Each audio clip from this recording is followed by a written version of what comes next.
So tonight, we are young, high, and in love.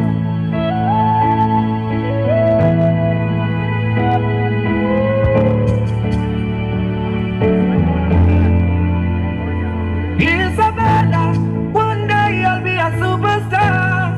We'll go to America, a big show in a stadium. Woo, woo, woo, woo. Isabella, today we boda boda, tomorrow we motorcar.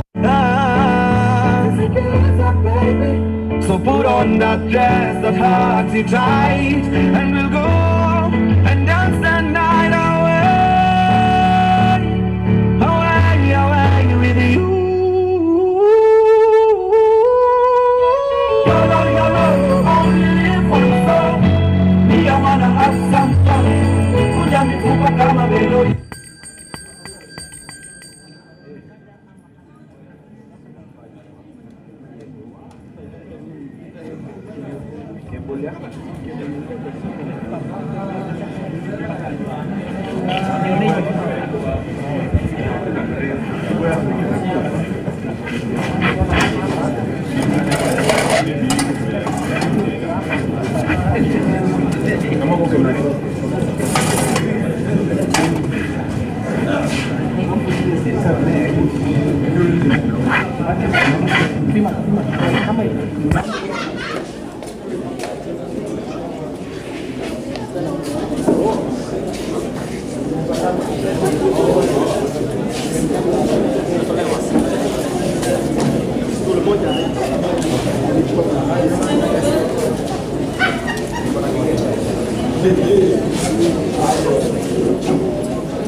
As they do the connections and the official start, I'm requesting all the candidates, all the candidates to be seated.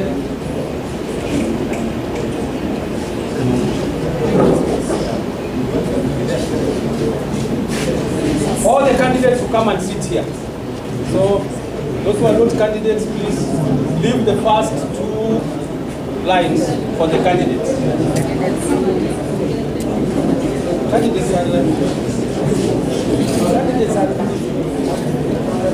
17, 18, 1, 18.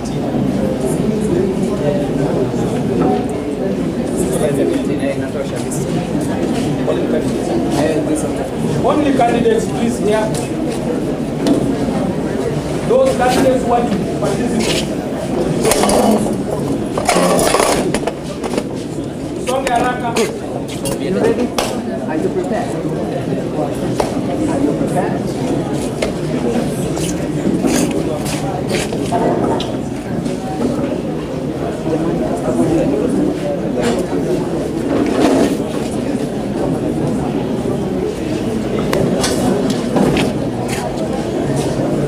Tukiwasongesha mbele tutacreate hii audio transmission. Tuache sasa hizi mbili ni moderator. Wale nasema control this hapa. Wakishuka zinatakuwa pamoja alichuka hapa mbele for purposes of control kama kutoka wanachia. Sawa.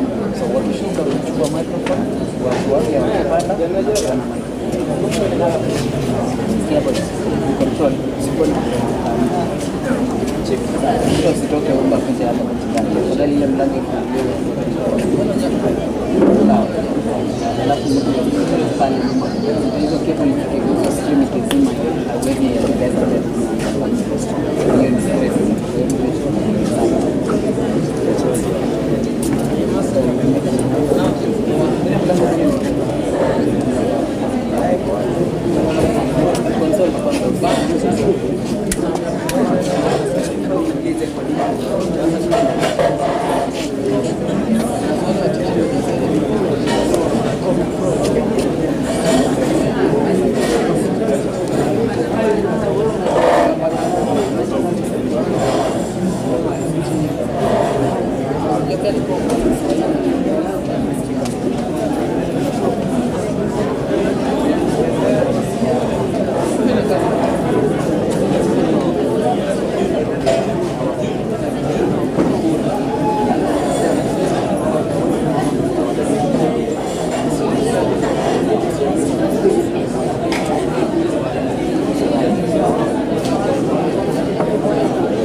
Namwambia kuja zitoe. Sawa.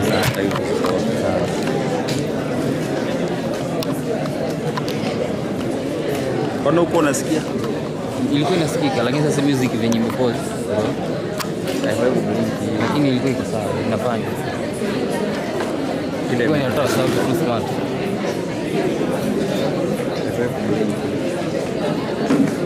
Unapinda shida gani sasa? Moment for this part.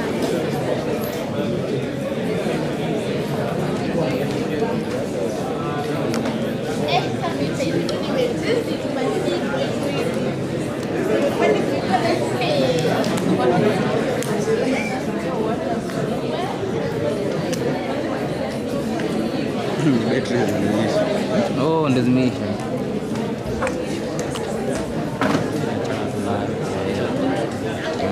Kama in case umeona inaanza kublink, unaweza kenye unafanya. Si kabla itakuwa imepiniwa hapo. Ukiona imeanza kublink, unai-unplug. Sawa.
Mic testing 1 2 1 2 1 2. Nataka no iwe. Mic testing 1 2. Mic testing 1 2 1 2. Mic test 1 2. Ni Mic testing 1 2 1 2. Mic testing 1 2 1 2. Mic check 1 2. Mic testing 1 2 1 2. Mic check 1 2. Mic testing 1 2 1 2. Mic testing 1 2 1 2. Mic testing 1 2 1 2. Mic testing 1 2 1 2. Mic testing 1 2 1 2. Line mbili tofauti. Hii left. So left ni hiyo ya juu. Hii ni bass, hii ni high. Mic testing 1 2 1 2. Mic testing 1 2. Mic testing 1 2.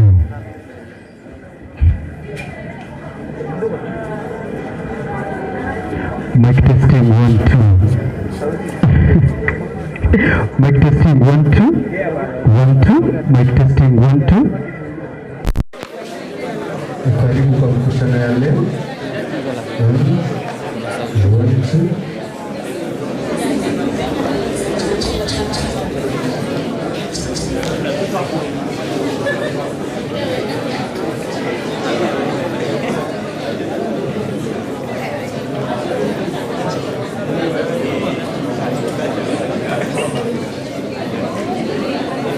Mic testing 1 2 1 2.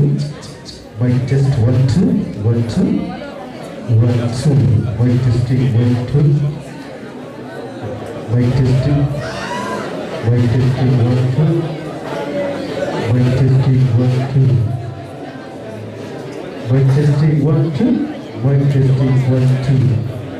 Mic testing 1 2. Mic testing 1 2. Mic testing 1 2. Mic testing 1 2. Mic testing 1 2. Mic testing 1 2. Mic testing 1 2. Mic testing 1 2. Mic testing 1 2. Mic testing 1 2. Mic testing 1 2.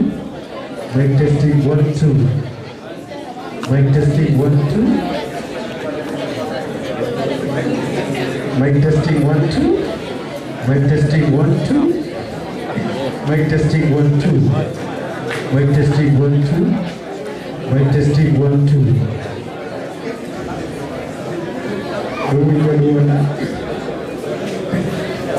1 2.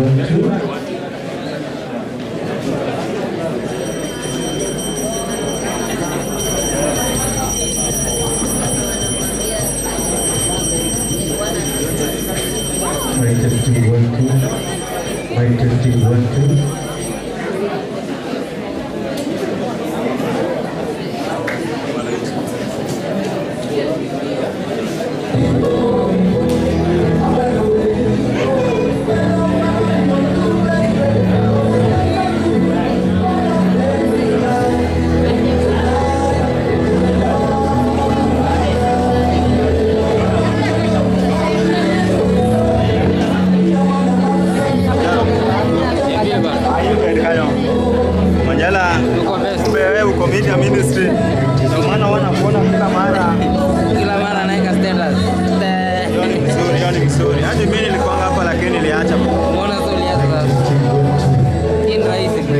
Acha nikapa nisikie Kiingereza.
we're having an event which is calling to our attention, all of us.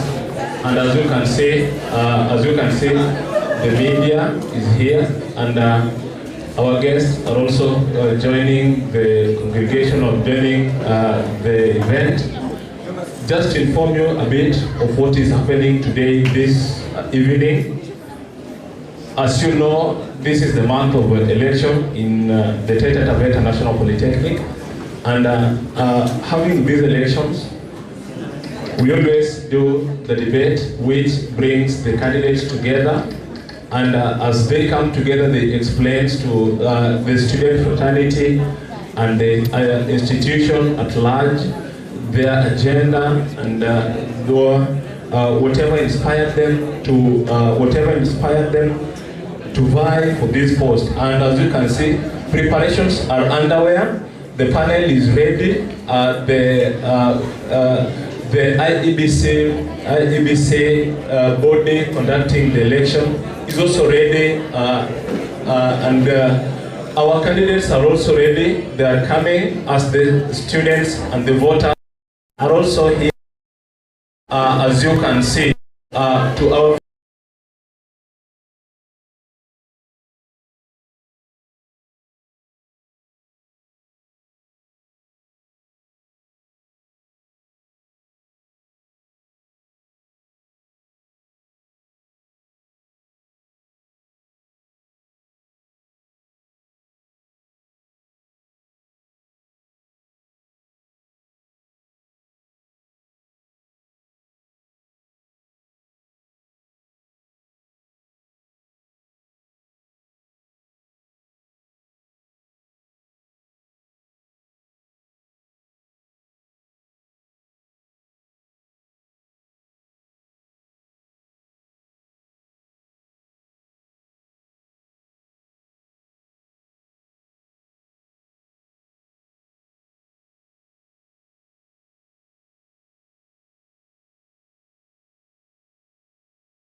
Standing.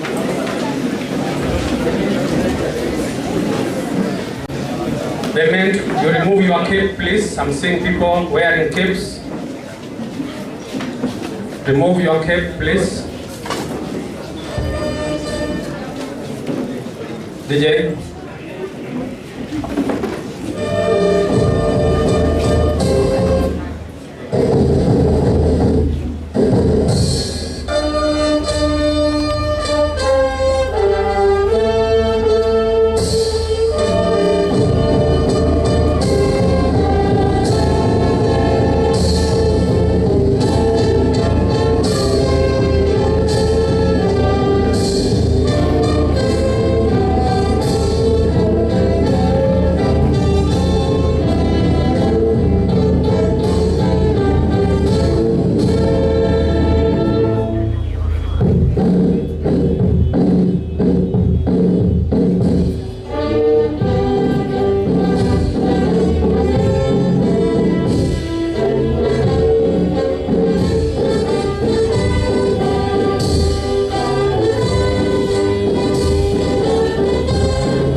Let's have prayer. Mr. Machir, please. We can pray while you are still standing. Our good Lord in heaven, in the name of your Son, Jesus Christ, this is the name that is above every other name. We come before thy presence this good afternoon, thanking you for the gift of life, thanking you even because of the chance to be here at such a time as this. As we are about to embark in this important endeavor, we are praying that, Lord, your presence shall be together with us. Thank you for each and every person that is in this hall. Thank you for those that are logged in and watching from various places. I pray that, Lord, as we move along with these proceedings, you shall be with us. And even as we come to the end of this session, Lord, we shall also be careful to thank you and even glorify your holy name. For this is a prayer of faith in the name of God Jesus, our Lord and Savior. Amen. Let us have our seats. I want to take this opportunity to welcome all of you. Let's have our order, please. Those who have no seats, there's empty seats here. There are empty seats here. As you were told, we are live streaming on the TTNP live stream platform, so you can watch from wherever you are. I want to welcome all of you to this very important exercise for this academic year. I want to thank everybody that has been in the forefront in organizing this particular event. In a special way, I want to thank the commissioners who are here with me for the effort that they have put in ensuring that this exercise comes to fruition. I also want to thank the students without whom this would not have been possible. Those who expressed their interest to vie for the various positions and who really cooperated with us during the nomination exercise. I want to thank you most sincerely. And to assure you that as the Electoral Commission, we ensured that we followed your constitution to the letter. Whatever we are doing as a commission, our guiding principle is the student's constitution, nothing else. We did not deviate from your constitution even for a second. So that you will find that some positions we have only one candidate. That is as far as those who applied and those who are eligible as per the requirements of Article 33 of your constitution. And that is what we had to do. At this juncture, I want to request the commissioners who are here, maybe to stand, and then you can stand, and then I can introduce you from where I am. I have a total of 7 commissioners Others are held up somewhere because we are still in the process of organizing this. The two are here with me, Madam Judy, if you can just wave, and Clinton. Those are commissioners who have helped me to organize this. Thank you so much. And the very important persons that we shall have today, who will be taking us through the panel that will be shooting questions to the candidates. They are here. I'll request at the tail end of my remarks, the chair to this panel to introduce his team and to give us instructions on what the expectations are. But before he does that, just as you did last year, you really cooperated our students. This is a forum where we are giving our students the opportunity in a very organized way, out of the normal campaigns that they have out there, the vuvuzelas and so on. Here, in a very sober way, we give them the opportunity to articulate the issues, to tell us what they have in store for us. And we agreed from last year, even when we met the candidates, and I want to believe they have already talked to their supporters, during this time,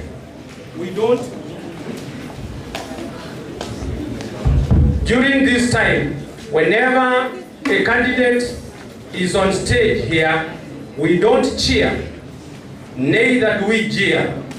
Please, we shall have to give them a conducive environment for them to articulate the issues that they have. Kindly,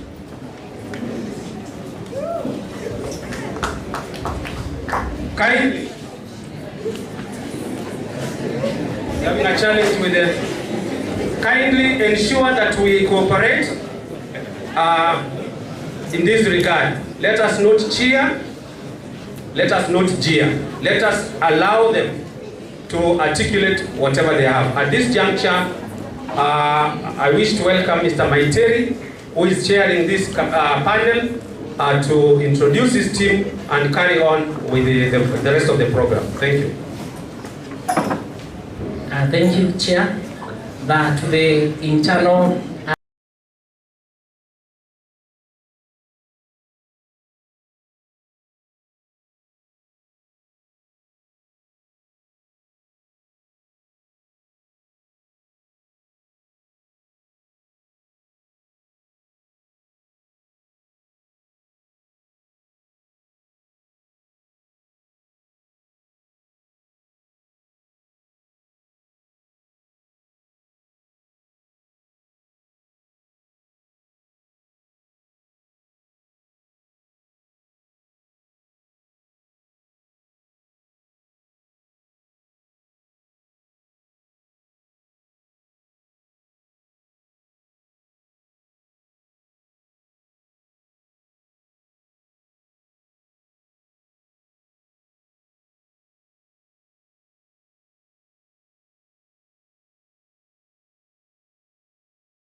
CS for special needs, Saida Katana has no competitor. It's a she, right? She's alone on the ballot box. Then for CS Internal Affairs, you also have only one aspirant, whose name is Stalin Adan Yakub from Applied Science Department. Is he or she around? It's a she. Thank you. We shall go to that docket. At this pace, we shall finish this debate in the next 7 minutes because I'm not seeing the aspirants on stage. Okay. So I'm hoping at least you have some aspirants in the house. We are going to the third docket, ladies and gentlemen, swiftly. The third docket is CS for entertainment. We have 3 aspirants for this position. I request them to be up on stage. We have a place for you. Kindly be up on stage. 3 aspirants for CS entertainment. They go by the names Ali Mwapishi, Kevin Mutinda, and Kazungu Stariko.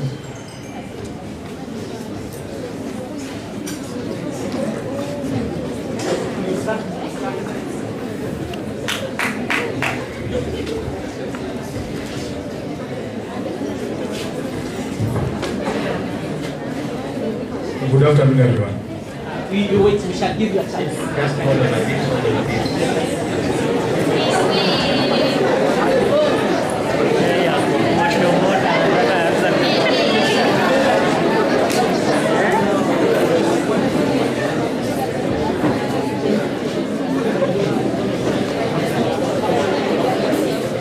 So, okay, before we start, attention please.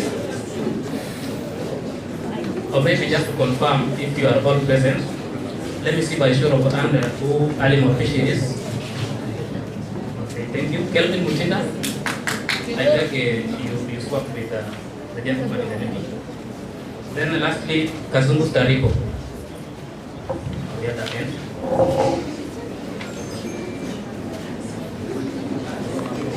So, you can all sit.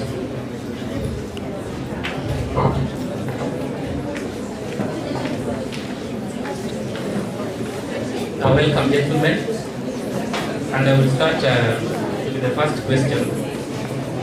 So I can see Kevin Mutinda is much ready with the question. I am the first person to respond. Then you will give the mic to Kazungu Stariko. So the first question is that you tell us about yourself and your manifesto, and maybe if you can combine the second question. Why you opted to vie for this position, yet not any other position. The floor is yours, Kevin Mutinda. Okay, thank you for the question. My name is Kelvin Mutinda, currently doing the SUB2 Diploma in Supply Chain Management.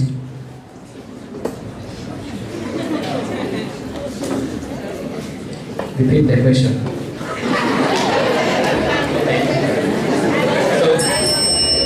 Tell us about yourself and your manifesto. So you have 2 minutes and you have 2 minutes to begin from now. Okay. As I said, my name is Kelvin Mutinda, doing Diploma in Supply Chain Management. Okay, my manifesto is the first thing is promoting the talents in our institution through organizing mentorship through professional people to come and teach them how to make money through their talents. Second, through the communities. If they elect me, I'll be able to give them opportunity every term to meet at least 2 times per term, and I will provide them the refreshment through the administration.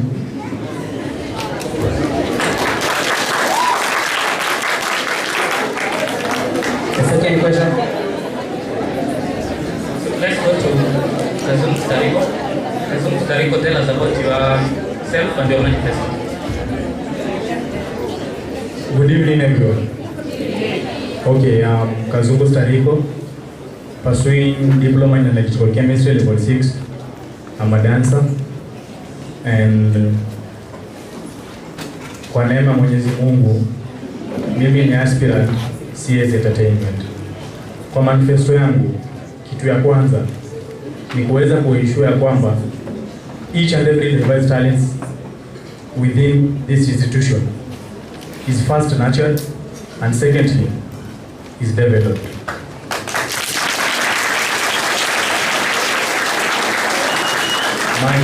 My second manifesto. So please, let us give them time. You remember our rules. Don't cheer and cheer. Okay. No applause.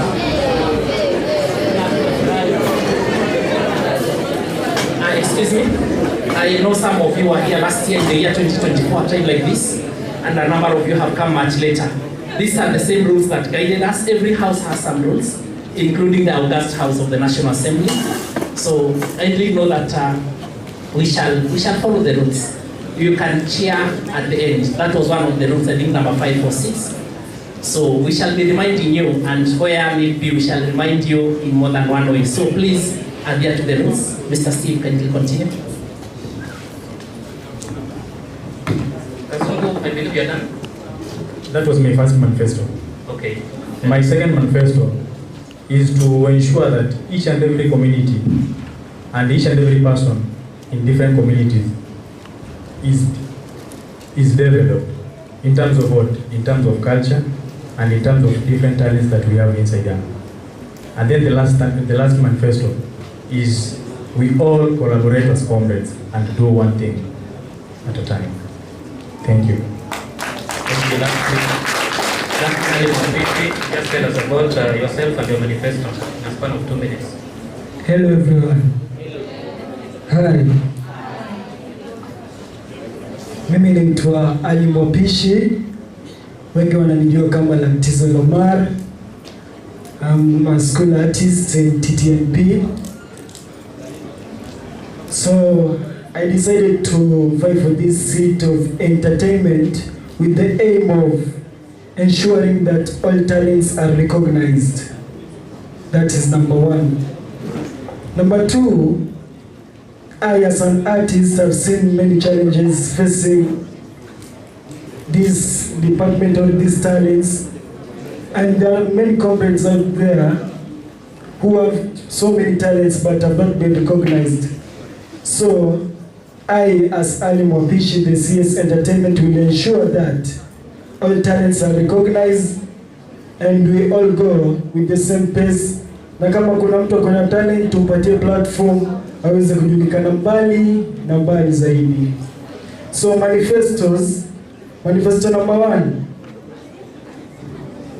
Are you ready for the manifesto? Okay, manifesto number 1 is to ensure that TTNP inajulikana mbali na mbali inajulikana mbali kwa hizi talent zetu na zenye ziko hapa zote zikuwe recognized, tuzitangaze, tukiwa na event tualike viongozi, tualike watu mbalimbali waje waone vitu tunaweza fanya kama shule ili tujenge jina pale. Number 2, we ensure tunatafuta talents hata hapa ndani ya TTNP. Kuna watu wako na talent, maybe events zao hazijafanyika, tushaona modelers, tushaona wasanii, tushaona madansa.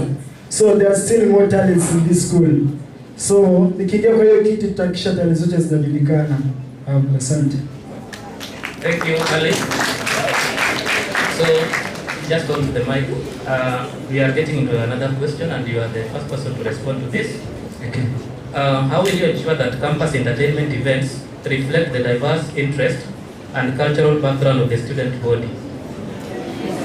Okay, thank you for the question. Okay, I request you to pardon the question again.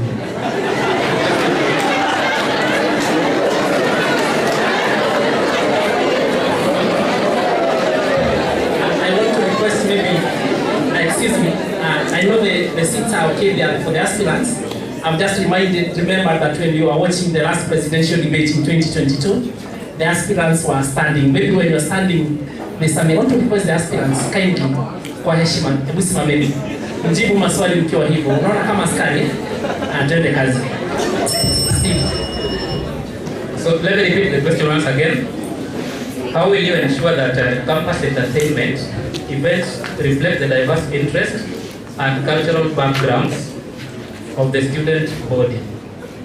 How will you ensure that campus entertainment events reflect the diverse interests and cultural background of the student body? Okay, thank you for the question. So firstly, kitu nitafanya, as we all know, comrades must enjoy, si ndio? So cha kwanza, before tufanye any event, lazima makomrade tukuje pamoja na tuelewane, na sisi wenyewe tutajua, tutasema pamoja tunataka nini. Mimi siwezi amua tu niseme nawaletea DJ kumbe nyinyi hamtaki DJ, unataka msanii, ama nawaletea msanii kumbe hamtaki msanii, nataka madansa. So nikiwa pale nitahakikisha makomrade pia wana speak out about what they want, alafu wakishatuambia kitu wanataka, na sisi tusasaidiana tusongeze kitu mbele. Thank you. So Kazungu Stariko, you will also be the second person to respond to the question, and let me repeat it once more, that you tell us how you will ensure that campus entertainment events reflect the diverse interest and cultural background of the student body. The floor is yours. First of all, in ensuring that each and every diverse talent is catered for, we have different participants and different talents inside this room. So first of all, I will ensure that we have a CBO that will carry each and every party, like for dancers, models, rappers, and each and every talent that is inside this room, so that the moment we are trying to set an event, each and every category inside this room is catered for. You have mentioned something to do with CBO. Would you kindly clarify the audience what CBO stands for? Okay, about CBO, it's a club that will be holding each and every participant. Please tell us CBO in full so that we all understand what it is. CBO. CBO. Yes.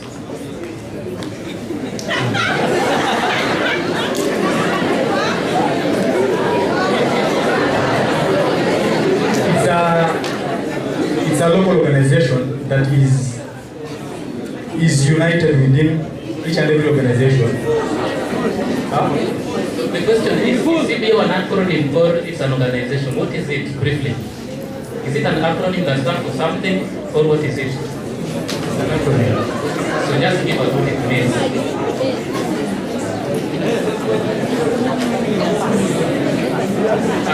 If you're not in a position of answering that, you can give a pass.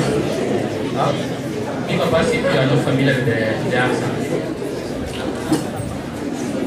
So, Kelvin, we are, so the question is that how will you ensure that campus entertainment events reflect the diverse interests and cultural background of the student body? You have 2 minutes to respond to that.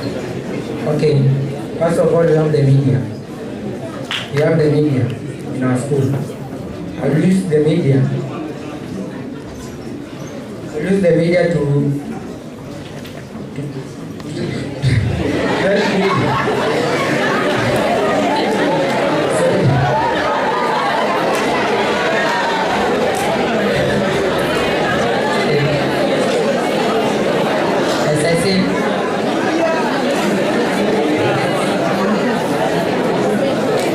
As I said, we have the media in our school. It will help to communicate with the students. We have the coming event. Excuse a bit. Let us keep silent so that we hear what he has for us. Please proceed. Okay. As I said, we have in our school we have a TTNP media. To help us to communicate with the students. We have an event or we have an issue coming in our school. Secondly, I will treat the... Will you prioritize the safety and well-being of the attendees at campus entertainment events, including measures for crowd control and emergency preparedness? First of all, we will ensure that we have a committee that includes our security. Secondly, we will all converge and say that there are certain regulations that students or comrades are supposed to follow in case maybe they are in the entertainment sector or an event is held. How are they supposed to behave? Okay. Next is Ali Mofishi to respond to the question. And if I may repeat it once more, is that in what ways will you prioritize the safety and well-being of attendees at campus entertainment events? This includes measures for crowd control and emergency preparedness. Okay, thank you for the question.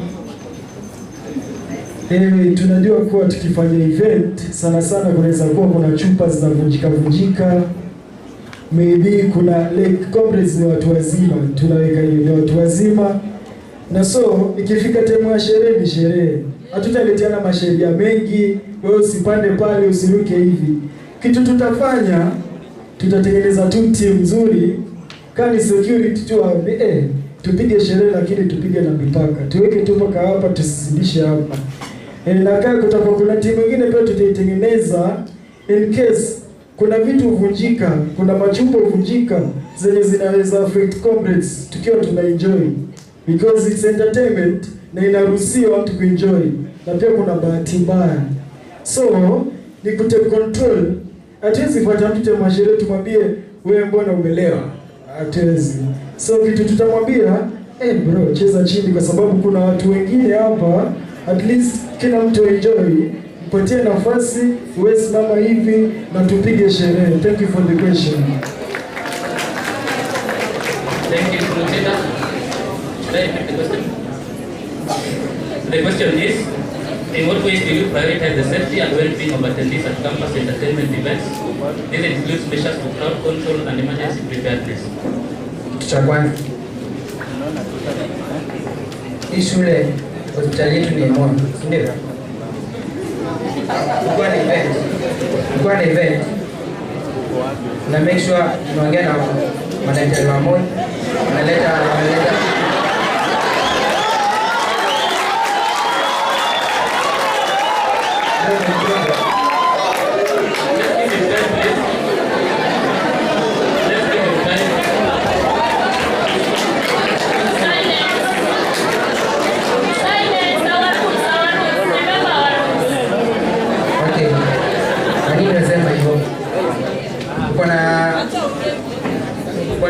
for example watu wamelewa, wamepigana, wameumia.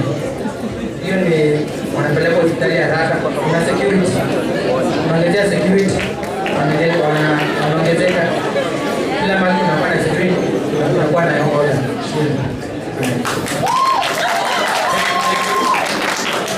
So at this point in time, I will invite my colleagues to add some questions. I have one more question that was sent anonymously. We had two questions. One was responded to. The other question is that any one of you three can respond to it. How will you manage gender balance in your docket, in this entertainment docket? How will you ensure there is gender equality? Okay, gender equality. Kama tunasema kwa security. Security tuseme for example wako waweke vijana wote. Kama wako 10 vijana, wasichana wako 10. Ashas kama wako 10 vijana, wasichana wako 10.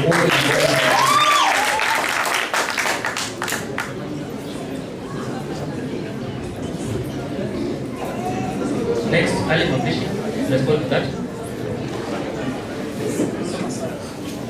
Same question. Okay. So mostly watu wengi wenye wanaonekana kwenye hizi clubs tofauti wengi wao ni wanaume. Maybe kwa sababu labda wale wengine hawajapata nini, kwa sababu maybe wasichana hawajapata mtu wa kuambia you can do this, you can do that. So kitu tutafanya before event, tukiwa tunapokea zile list za participants, kani club ya ma-artist, tutauliza nyewe mbona mmejeza wanaume? Si hata mweke wa madam. So kitu tutafanya, kila list inaletwa kwa ofisi ya maclubs tofauti, ikuwe madansa, ikuwe maartist, ikuwe watu wa taarifa ya habari, ikuwe kina nani. Kitu tutakuwa tunaangalia kama wamebalance, kuwe kuna agenda zote mbili, wasizi wamezidi wanaume wengi ama madivongi, so tutakuwa tuna balance hapo. Thank you.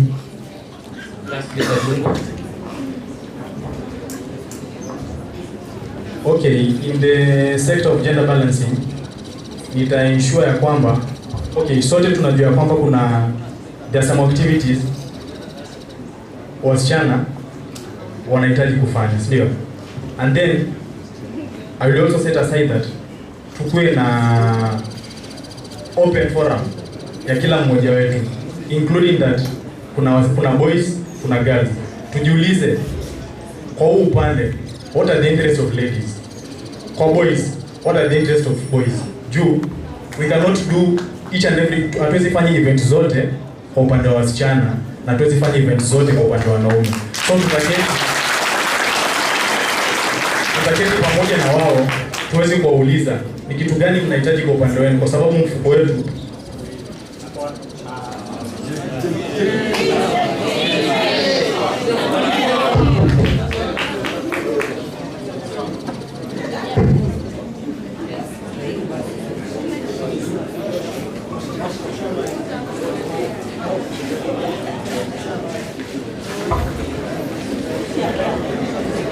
okay, nilikuwa nasema nitakuwa na balance, like tutakuwa na event kama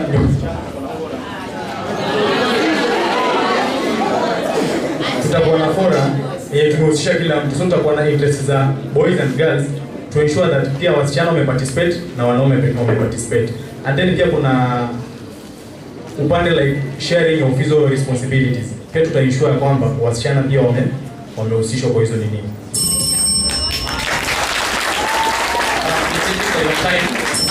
And in a closing remarks, I will give each one of you, each and every one of you, 20 seconds closing remarks. So I'll start in the order in which you appeared. We'll start with Ali Mwapish, then Kelvin Mutinda, then lastly we'll have Kazungu Stariko.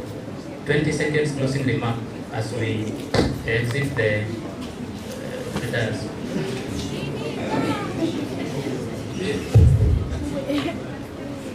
Mambo vipi tena? So, narudia tena majina yangu, mimi ni Ali Mwapishi. Najulikana kama tatizo la mbao na watu wengi, so kwa ballot ni Ali Mwapishi. So, mimi naomba support yenu. Naomba tuende pamoja pale mbele, na tukifika pale tupange maneno ya kuenjoy, and it's pure enjoyment.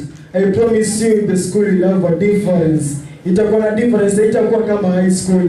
Every Saturday tufanye kitu na every event iko vizuri. Asante.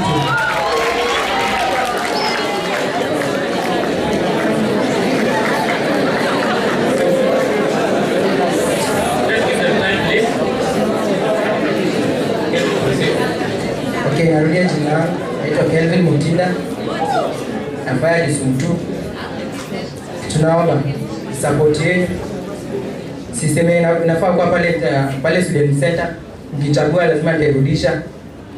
Watu wa game lazima tu project ball hapo, vile tumekuwa tu project siku zote kitambo. Kwa hivyo naomba support yenu. Kinchagua lazima tufanye mambo mazuri. Lazima kila weekend tupige sherehe.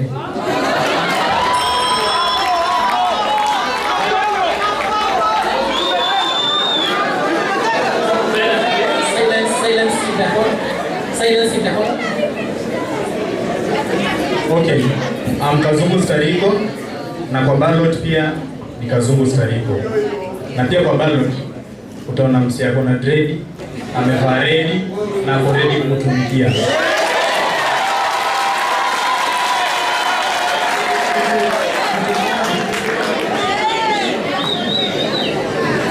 Kitu nitaomba sote comrades tukue na maintain amani, na pia baada ya elections kuna vitu mingi na sote na comrades tuwe pamoja.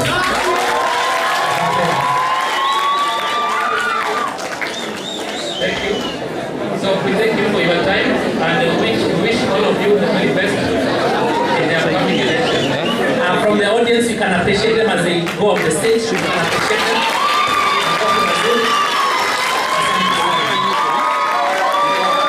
Thank you very much. Silence.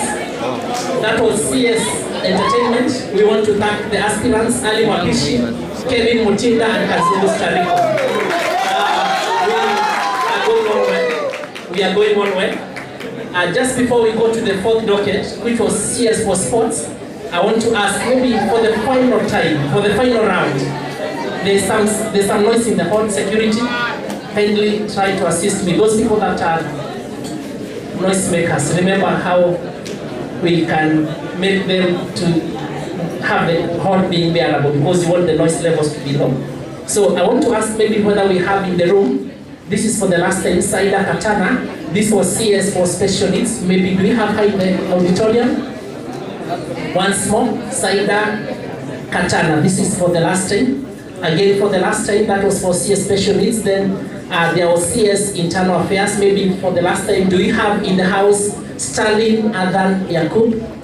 We had a set of questions for them. Yeah. Oh, I thought she's the one. So we shall omit those dockets because the aspirants are not in the auditorium. We are going to the fourth docket. This is CS for Sports, where we have 2 aspirants, and they shall be taken through by my colleague, Ms. Zabenza. I want to call up on stage the aspirants for Sports.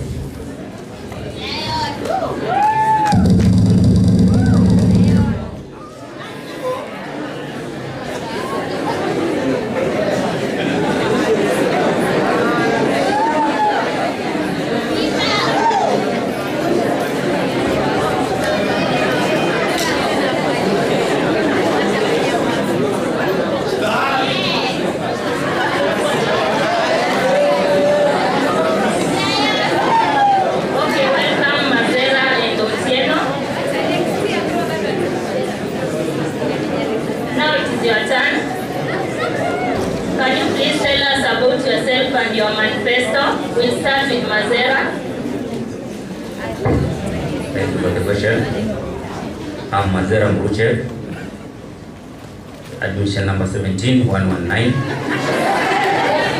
Department Mechanical, pursuing Diploma in Automotive Engineering Module 3. I'm a footballer, the current football captain at Taita Taveta National Polytechnic. So, under my manifesto, wangu wa kwanza ilikuwa ni advocate for the pursuing of this college bus, so itakuwa rahisi for the athletes wao wana travel from one place to another for the participation of games, especially college games. My second manifesto is to promote sports activities among people with disabilities around the college. Thank you. Yes, Otieno, the same question. Tell us about yourself and your manifesto. You have 2 minutes. Okay, thank you. First of all, I take this opportunity to welcome you all for this great debate. Secondly, I go by the name of Otieno Densta Ucheng, a student in Taita Taveta National Polytechnic, pursuing building and construction department, pursuing building and construction second module. My manifesto are, first of all, when you look about our sports sector,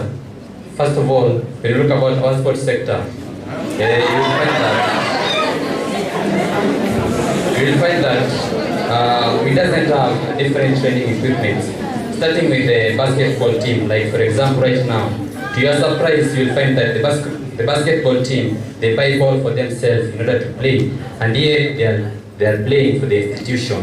Why is that happening? Secondly, I'm gonna make sure that we reinforce such games like netball, football girls, and also handball. Right now, when you ask a comrade, how will you convince a comrade who joined school in January or even last year September that we are having a netball team, and yet they even haven't seen the field yet? So such things is what I will work on. Another one, I will make sure that during the time that our team went for games, we are having a medical doctors, and also the Red Cross department and also making sure that even during the training, we are having the first aid kit there at the field. In case of any injury, it will be easier, and making sure that the players are well treated. Another one, while making sure that the coaches are well introduced in our different teams. Right now, when you look and walk around,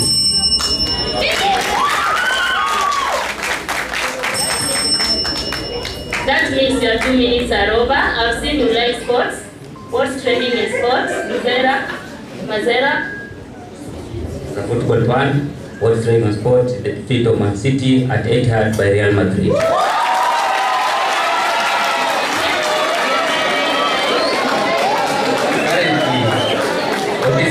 What is trending is the Champions League round of 16. What are the challenges facing the sports docket in TTNP? Otieno? First challenge, I think that we lose. First challenge, I think that we talk about the money, and also when you look about our different departments, like when I said what I said earlier concerning the coaches, we doesn't have the coaches. We'll train our players to make sure that our players go to a different level. Like right now, you find that the captains are the people who are in charge of the different games. So we want to introduce the coaches, even using the local coaches. If we cannot be able to get the coaches from the international. Thank you. Let us be challenge of the coaches. And how will you solve that? You've said you'll come up with coaches. And any other sector? No, TTNP. In TTNP. Another sector is about ignorance. I can say ignorance of some games. Like right now, we are having a little games. We are having only football, basket, netball. So I'm gonna make sure that we introduce more games. Like right now, there is a girl in this institution who has attained a certificate in playing chess during in her study at high school. So I'm gonna make sure that we introduce some games. Thank you.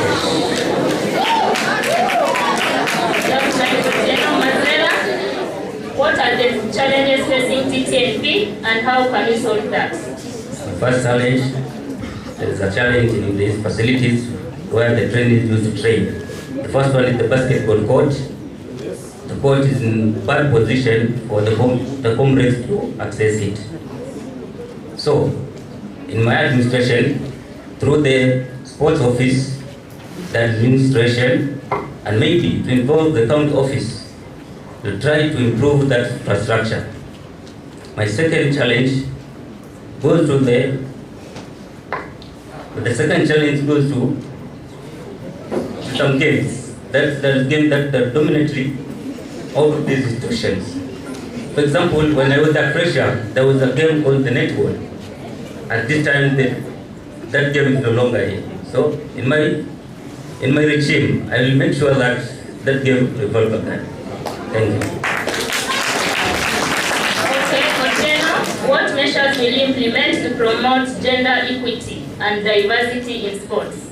You have 2 minutes. Okay. The first measure is making sure that we introduce a games that all of us can play, because all of us, we pay activity fee. So the first thing is, right now we look about the netball team. Netball is being played mostly by girls. So it's making sure that we introduce such a games again in our institution. Thank you.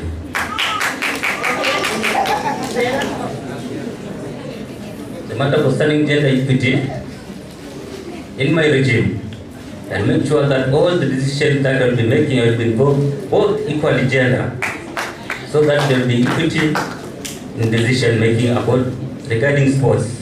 Thank you. Okay, thank you. We have a few questions that have been put on slido.com. Miss Penina. Okay, some students engage in unhealthy rivalry during sports events. how will you promote sportsmanship and discipline? Some students engage in unhealthy rivalries during sport events. How will you promote sportsmanship and discipline? Okay, first of all, it's coming up. Our medical team is not in a good condition, so it's making sure that we strengthen this. And another thing, can you pardon the question?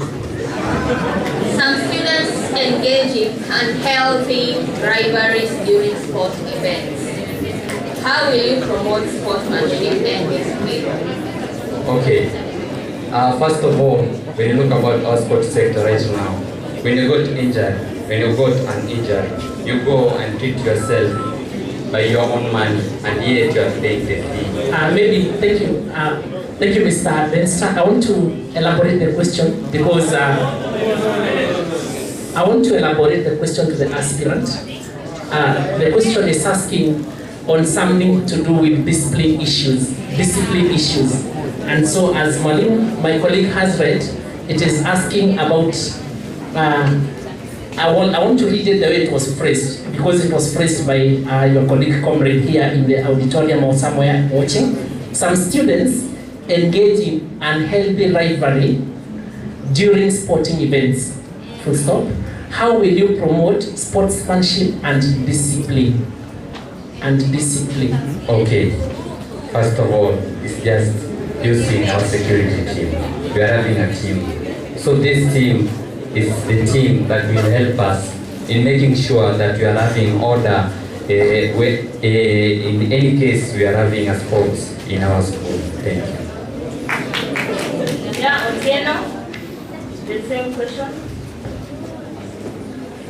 In my side, in sports, there is no rivalry. We're all friends, we're all brothers and sisters. Thank you. Okay, thank you for your answers. You have 20 seconds to tell members the closing remarks. Okay, I'm Otieno Densto Chen, a student from Building Department, as I said earlier. Once more, I'm here asking for your support, for your help, and for your vote to vote for me as the next Cabinet Secretary of Sport. And I'm going to make sure that as the GTNP we move forward in terms of sport, because this is a sector that can play a key role in matters of marketing our school. Thank you.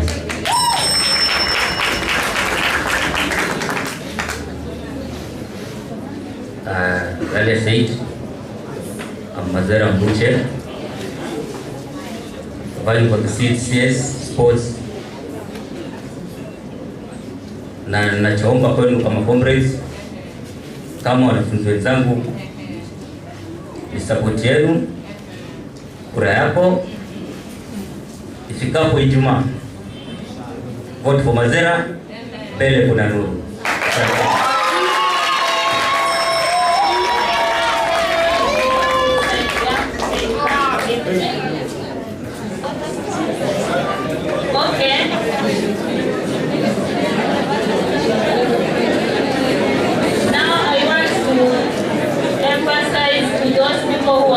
For the code 1611788, the online platform code.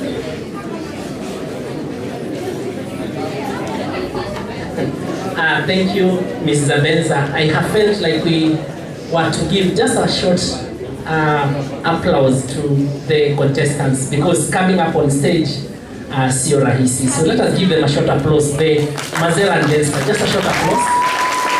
Thank you very much. We are going on well. I've just been informed that some 2 people I had called have come in the hall, but I'll call them later because their time was there. I've been told that the CS for special needs is in the house, and also the CS for entertainment, and the CS for internal affairs. CS for special needs and CS for internal affairs. I'll call them later because now we are going on to docket number 5, which is CS for education. I want to request the contestants for this to come up on stage. We have 2 contestants for this docket of CS education. Kindly let us have them on stage. Then the other 2 that have come in the hall, kindly stay put. We shall call you later on so that the voters can see you. I'm calling up on stage at this docket the aspirants for education. Education, masomo.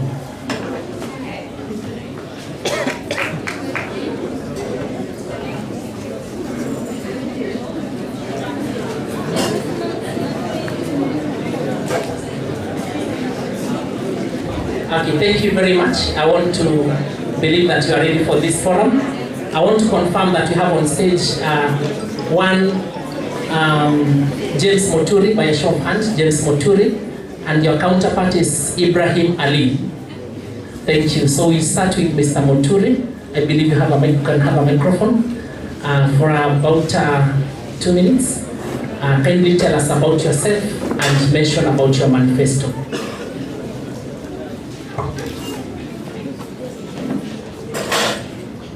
Long press the mic, long press.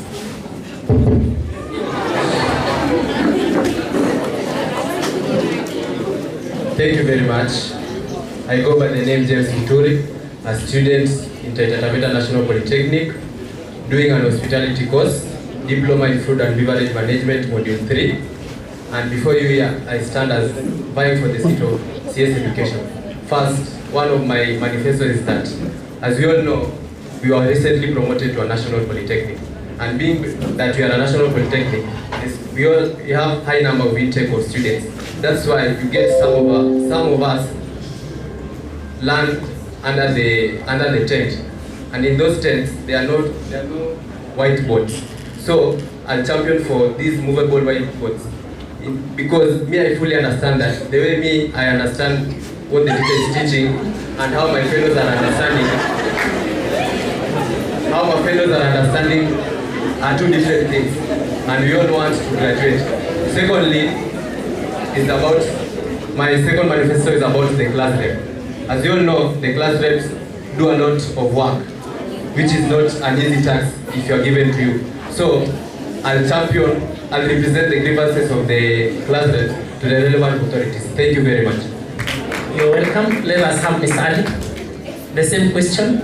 The question is, tell us about yourself and also your manifesto in brief. Yeah. Thank you for the question. My dedicated teachers and my fellow comrades, good evening. Yeah, I'm Ibrahim Ali. I'm in a business department doing a course of supply chain and management. Yes, as we all know, that is, education is the key to the foundation success of the real life. Because of that, I decided to fight for this seat so that I can enhance my fellow comrades to come in the real life, to come to get for the quality education and improve in their life much better. Yeah. Into my manifestos, my first and foremost manifesto is the improvement of learning facilities at our school. Of course, we have many learning facilities at school, like classrooms, labs, furnitures, and many others.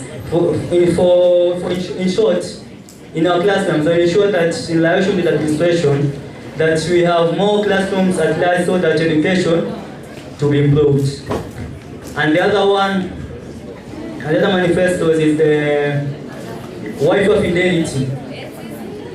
I will ensure that, although we have Wi-Fi in our school, I will ensure that it has been more stable so that it can be made easy for the browsing to the internet for those students who access to the Wi-Fi. Because in the current situation, the Wi-Fi stability is very low.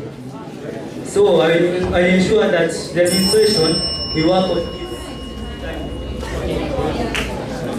Okay, thank you. While you are still holding the mic before you pass it over to your colleague, still on the same regard, in the CITSO constitution, there are several roles that are stipulated about this docket, about 8 of them. I want you to mention maybe, how many? 2? Tell us 2 roles of a portfolio or CS for education according to the CITSO constitution.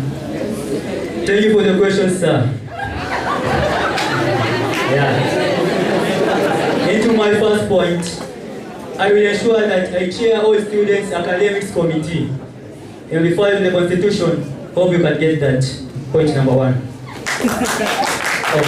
You want to give another one, or you can pass over the mic? I can give the other one. Yeah,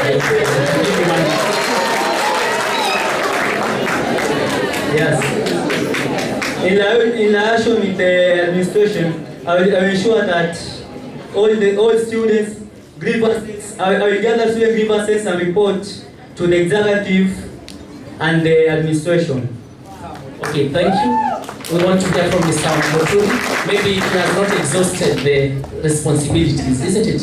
Maybe you can give us something else about the role of this docket. Thank you once more. So the role of an education minister, first of all, he performs duties that are prescribed by the president of the institution. Then the second thing, he updates the comrades about the college policies that we have around. Thank you very much. You're welcome.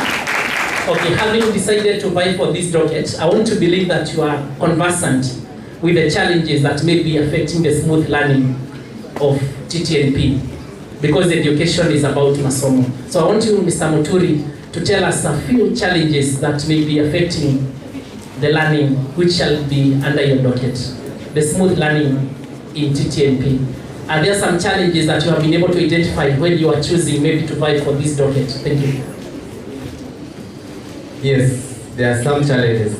As I stated earlier, we are now we are elevated from an institute to a polytechnic, which means there is high intake of students. So one of the challenges that I see around is that we have insufficient classrooms that makes learning easier. The second thing is that the numbers of trainees, the numbers of our teachers, our lecturers themselves.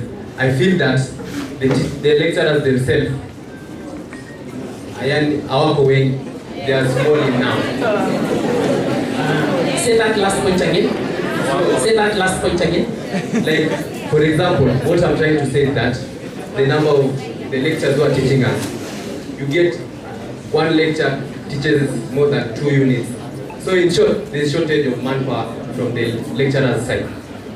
Okay, so that cuts across the whole institution, or you were able to see some departments in particular?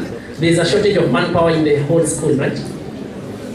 For now, I can say yes, but based on the department that I am, I usually see that there's a lecturer who teaches more than 2 units. Fair enough. The same question, this is to Mr. Ali. The question is saying, what are the challenges that are affecting currently the smooth learning or training in TTNP, learning and training in TTNP? Thank you for the question, sir. The challenge that we face, first of all, in my department, in business department, and for instance, in my course, supply chain and management, the supply chain teachers, for real, they are inadequate. And because of this, and this is a great challenge that we face for real.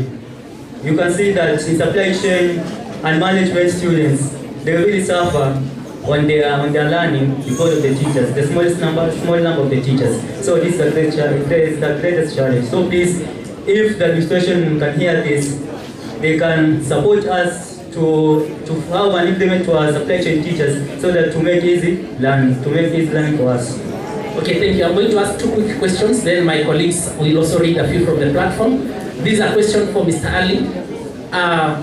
How will you ensure that trainees or students prioritize on academics over other activities? I know other activities are important, but we normally remind ourselves in class that our primary reason for being in school is academics. So how will you ensure that students or trainees prioritize academics in addition to other activities? Thank you for the question, sir. And for this, for my understanding, I ensure that... Long press the mic. Long press, just for 3 seconds.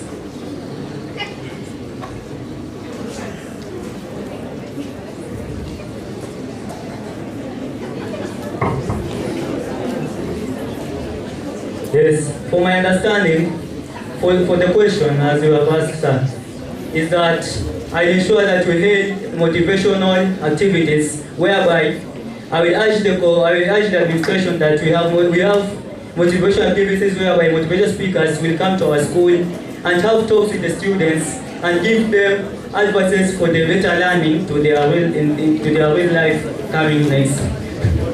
Their life coming. So the issue of ensuring that motivation speakers should be introduced, and this will make it for the learning.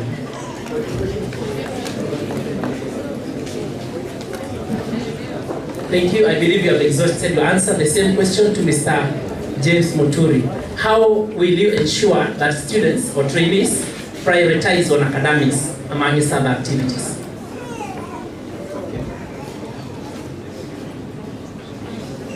So, I'll simply work closely with the class representative, because I believe most of the comrades spend time in their class. So, with the help of the class rep, we try, because the class reps are being paid, which is not wrong. They are being paid for what they are doing. So, with the help of the class rep should try and remind their fellow colleagues that even if it's through an SMS, texting them about these certain classes that we have around. So the class rep, working closely with the class rep to ensure that full attendees.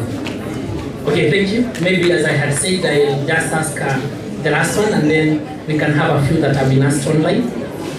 Mr. Muturi, in our school we have something that is called Jitume Lab.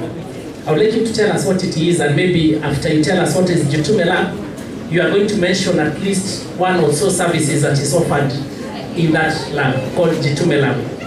You can tell us whether you are aware about its existence. If you are, then tell us what it is.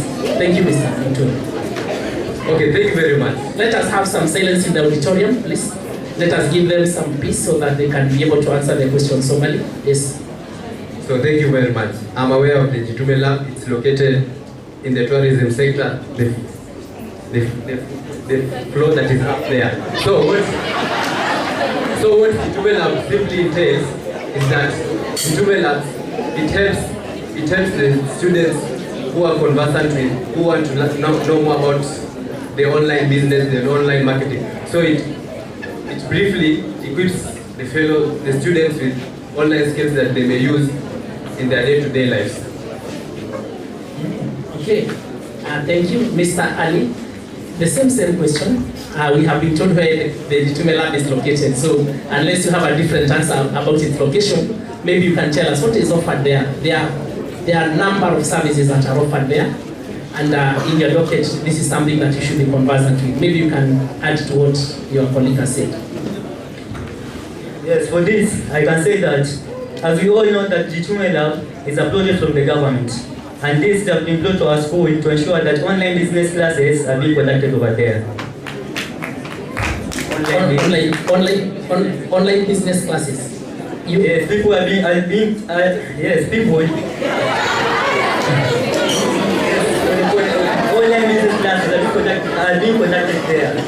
Online business classes. Is that online businesses or online classes? Online business classes. They go hand in hand. It's just the same. It's just the same. Okay, as I give to Zabenza, this is for the person who shall answer first. So even if it is your colleague, you shall give him the mic. In the ultimate docket of education, it is normally headed by a cabinet secretary, but the cabinet secretary works closely with somebody that we call a PS or a principal secretary.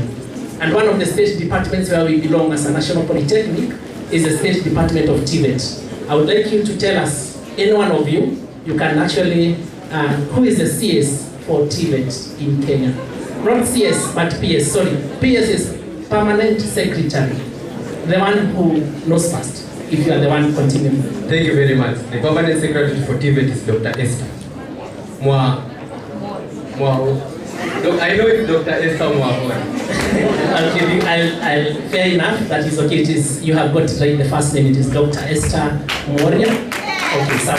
Mr. David.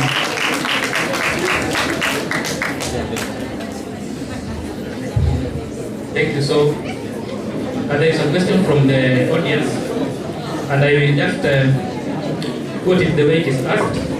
The question is, if a lecturer is accused of mistreating or harassing students, how will you ensure justice is served while following the due process?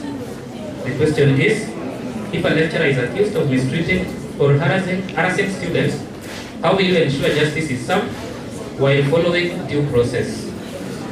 Any of you can respond. Maybe the very last time I'm repeating the question.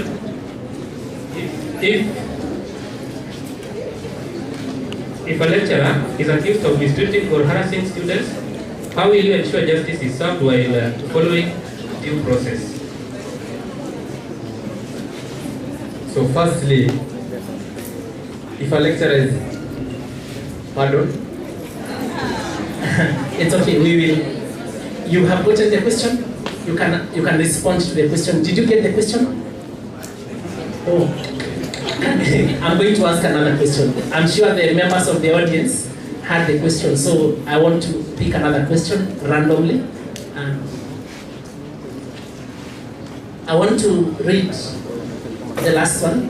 I'll read it as it says. Hakuna computer na vitabu kwa library. As an aspirant, what should you do? And recently, we have been having problems with Wi-Fi in the library. That's one of the questions from one of the comrades. Hakuna computer na vitabu kwa library. As an aspirant, what will you do? And recently, we have been having problem with Wi-Fi in the library. Maybe you can address that as we wind up.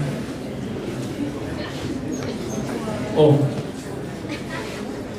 you have passed the question. Yes, following the question, sir. I want to thank the aspirants for their time. Yeah, I'm saying I'm giving my conclusion remarks. So I want to give you a chance now, as you're holding the mic. You are going to give just 20 seconds to give the last remarks. I want to request also the other aspirants, when we are giving a question, maybe you can be attentive to the question, because when you do twice, you cannot do more than that, isn't it? For the interest of time. So you can give some closing remarks, then you can give to Mr. Muturi. 20 seconds. What about the question? No, the time for the question has elapsed. You are now giving your closing remarks. The time has elapsed. Closing remarks. Yes, in my conclusion for this, I hereby take this gratitude, dedication, and I want to urge you, my fellow comrades, that we support each other for this. Of course, education has brought us in this school, so please, let's be attentive so that we can have an access to our academic needs and listen to our teachers, and let's support each other if we have better.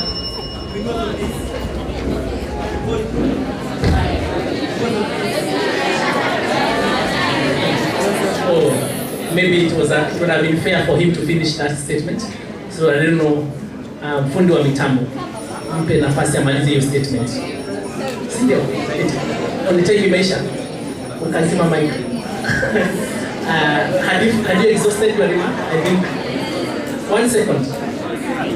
Okay, I'll give you 1 second. Yeah, do that. I am Ali. I'm fighting for the state education. I'm asking for support, guys. Please support me and for the betterment of our institution. Ibrahim Ali, CS Education. Okay, thank you, Mr. Muturi. Give us your closing remarks in 20 seconds. Thank you very much. Comrade Pa! Comrade Pa! So once more I'm here to remind you, I'm James Muturi. Come 14th of February, I'm on the ballot. Please vote for Mturi for the CS Education. I leave you with one message. Hashtag Masomo na Mturi. Twende mbele.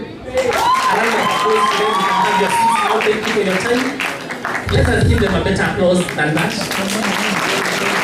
Yeah, thank you very much. Just before we go to docket number 6, that is CS for Finance, I want to request very, very fast.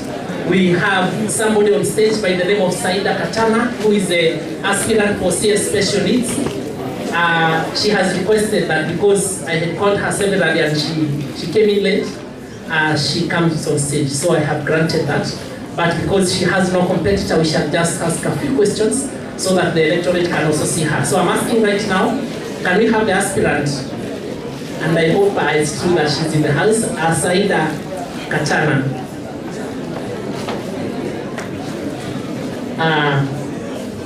And then she'll be given a mic that is functioning. We can appreciate her as she goes up on stage. Ms. Selina is going to guide her for a few minutes. Thank you.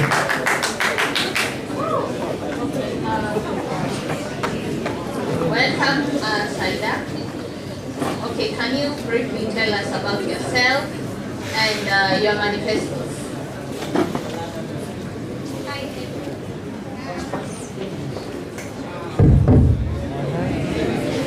Hi everyone. Hi.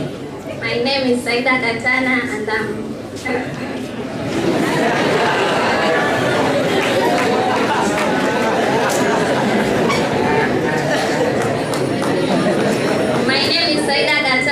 I'm a student at AMPHITHEATRE. I'm vying for CS of special needs. I'm also a person with disability. Through living with disability, it has given me a unique perspective and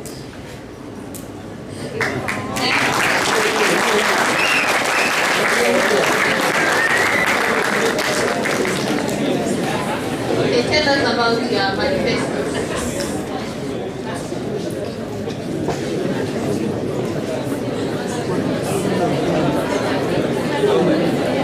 I represent the students with person with special needs to the Student Governing Council.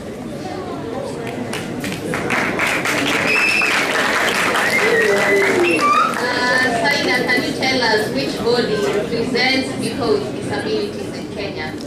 Which body represents people with disabilities in Kenya?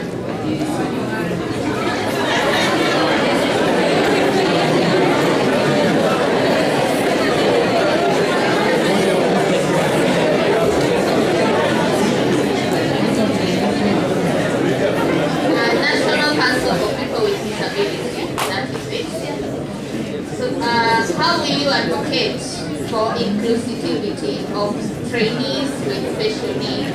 How will you advocate for the inclusivity of trainees with special needs?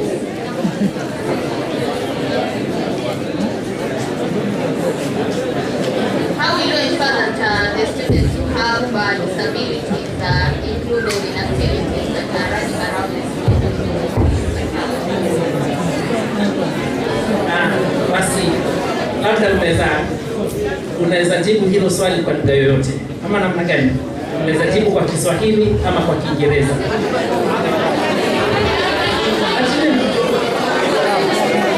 Kwa lugha yoyote ile. Kwa hivyo na swali umeulizwa, nadhani ni la mwisho. Kulikuwa na maswali machache tu kwa sababu you don't have a competitor. Hauna mtu mwingine ambaye mnamenyana naye, sivyo? Kwa hivyo mwalimu ameuliza, sijui kama nitaweza kutafsiri kabisa maana Kiswahili si mdomo changu, lakini mwalimu ameuliza how will you advocate for the inclusivity of trainees with special needs? Yaani utahakikishaje kwamba kila mwanafunzi amejumulishwa katika mambo ya special needs katika shule ya TTNP, wale ambao wanafaa kuwa katika kitengo cha special needs, utahakikishaje kwamba kila mwanafunzi hajabaguliwa? Asante. Utajibu hilo swali?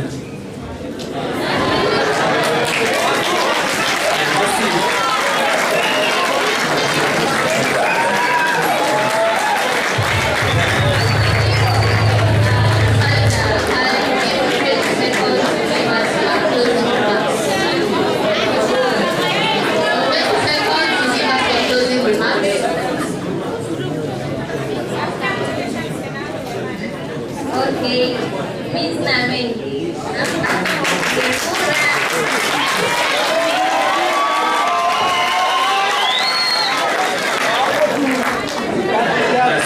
Tupige makofi basi.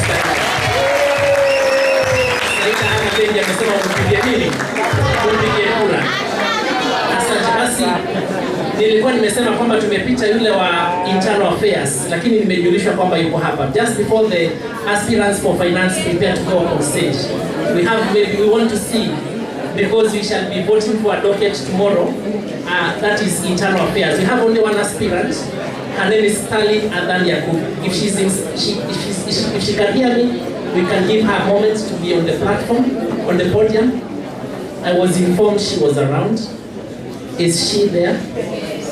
Let us see her. And we can appreciate her as she is on stage.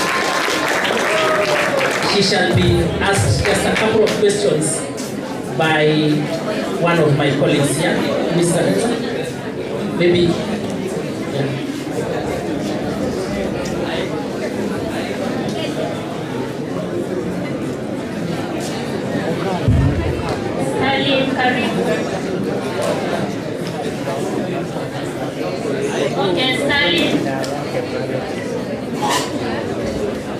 Stalin Adhan Yaku, tell us about yourself and your manifesto. You have 2 minutes.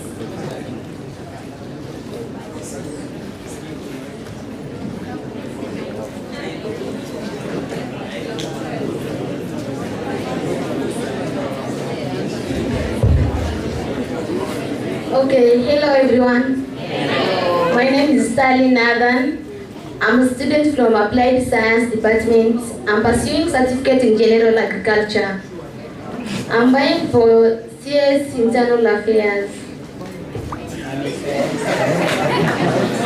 Tell us about your manifesto, please. Stalin. Okay, I think about mtaniruhusu niongee lugha ya kitaifa.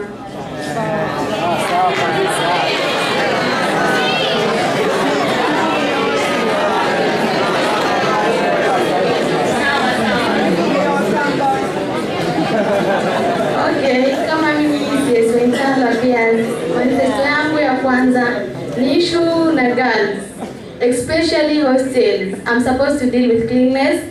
Nijue hostels zote ziko clean, nihakikishe choo ziko clean, especially wenye wanaishi blocks. Nilipata na malalamishi yao wakiniambia kuwa they are using their own, hizo sabuni zao ndio wanatumia kuoshea hizo vyoo vyao, ambao kuna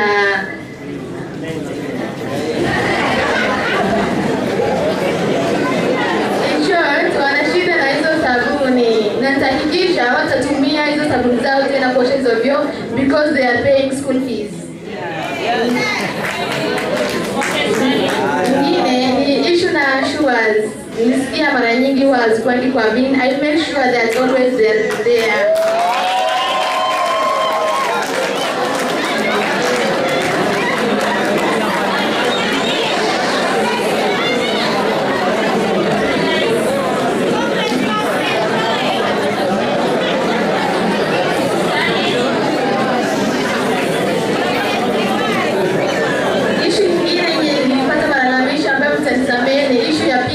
I can't afford P2. Lakini issue na condoms I'll afford. Kwa sababu sitakubali mauaji ya watoto. Kwa hivyo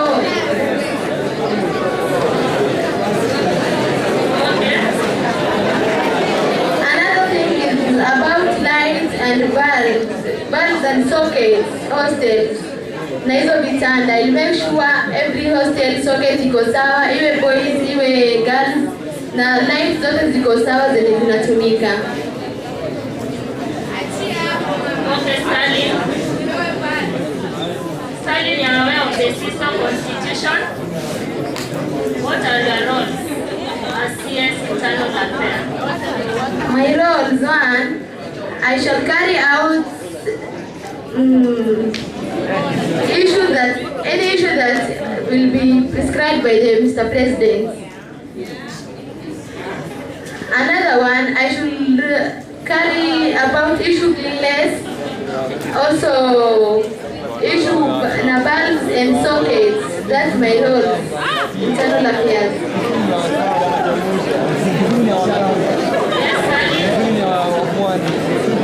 How will you promote civics and respect for everyone? That one, I communicate. Also, these comrades are my fellow sisters and brothers. I communicate the lugha yenye inahitajika yenye watanielewa wao pia, sitakuwa harsh because siwezi jisikia niseme eti they are comrades, I'm Internal Affairs so I'm better than them. No. We all come here for learning.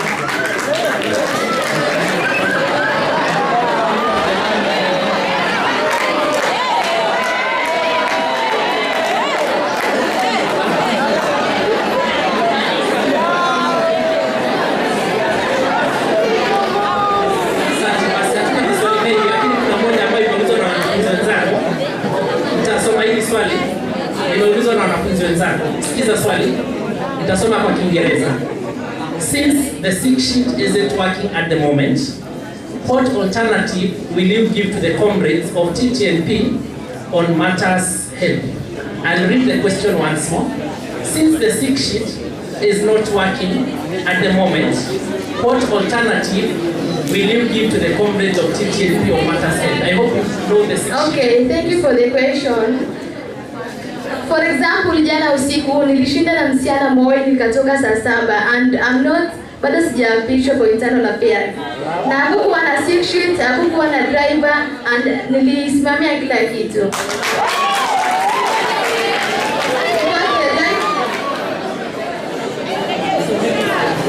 So maybe you are saying that mwanafunzi akikuwa mgonjwa utakuwa ukimpeleka Moi mwenyewe? No,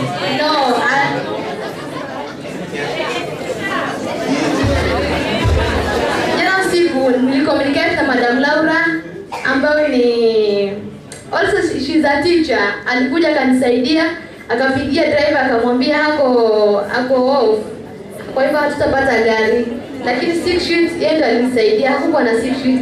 Tukatoka hivyo na tukarudi salama. Haya, asante. Basi, we want to give you some few seconds.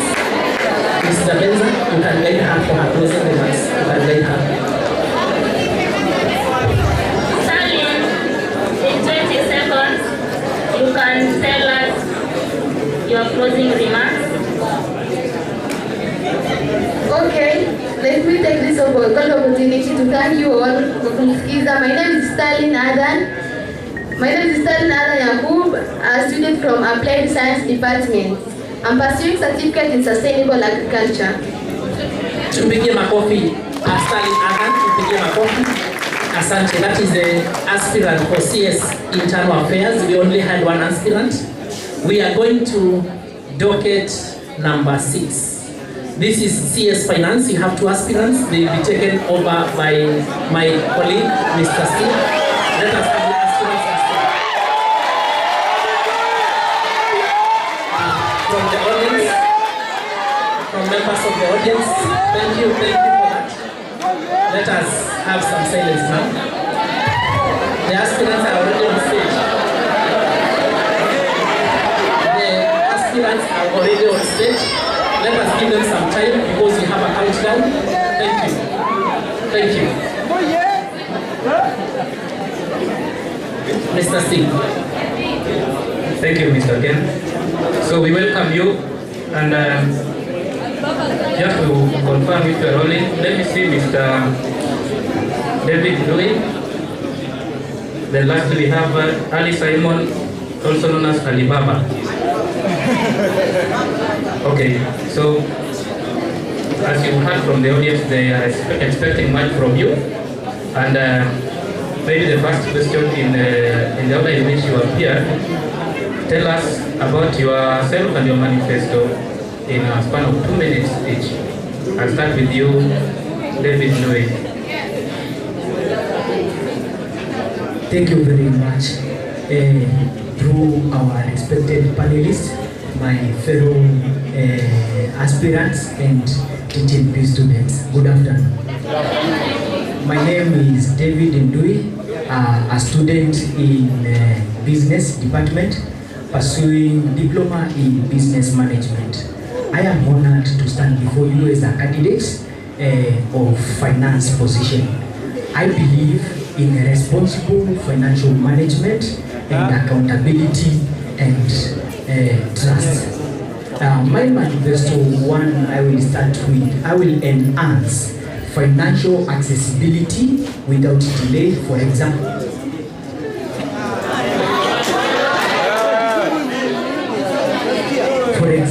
financial accessibility through the token that our HOD reps and our class reps and our hostel reps that they get every end of month. They will Please let's have order, please. Proceed. The other thing is about the fund that is being released to the societies every semester of 5,000. I will incorporate it in the constitution, and if possible, I will add it up to 10,000 per semester.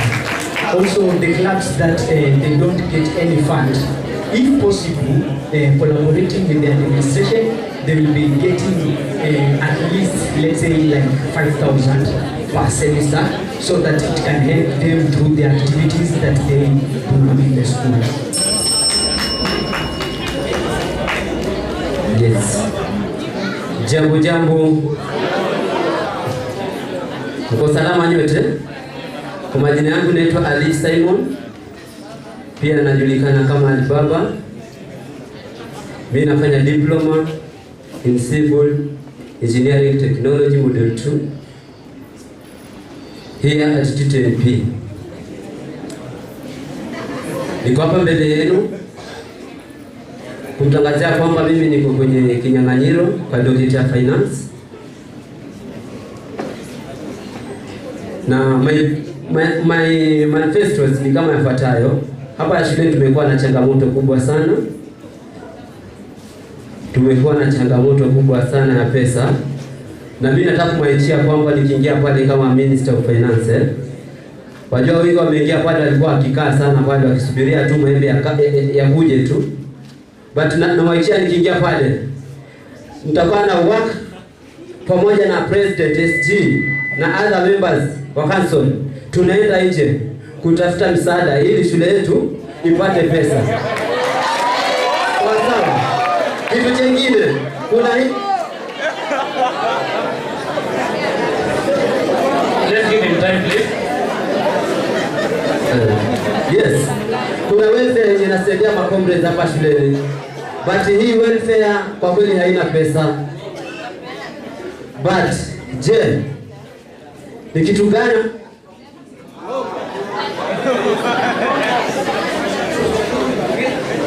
Yes. Ni mbinu gani ambayo tutatumia ama nitatumia Minister for Finance ili kuhakikisha welfare yetu inapata pesa? Ni lazima tuhakikishe hapa tunapanua akili hapa shuleni. Twende nje tukaombe misaada. Tukipata pesa tukileta hapa shuleni. Sikiza. Chill. That time. Jamaliza manifesto. So tutakuwa tuna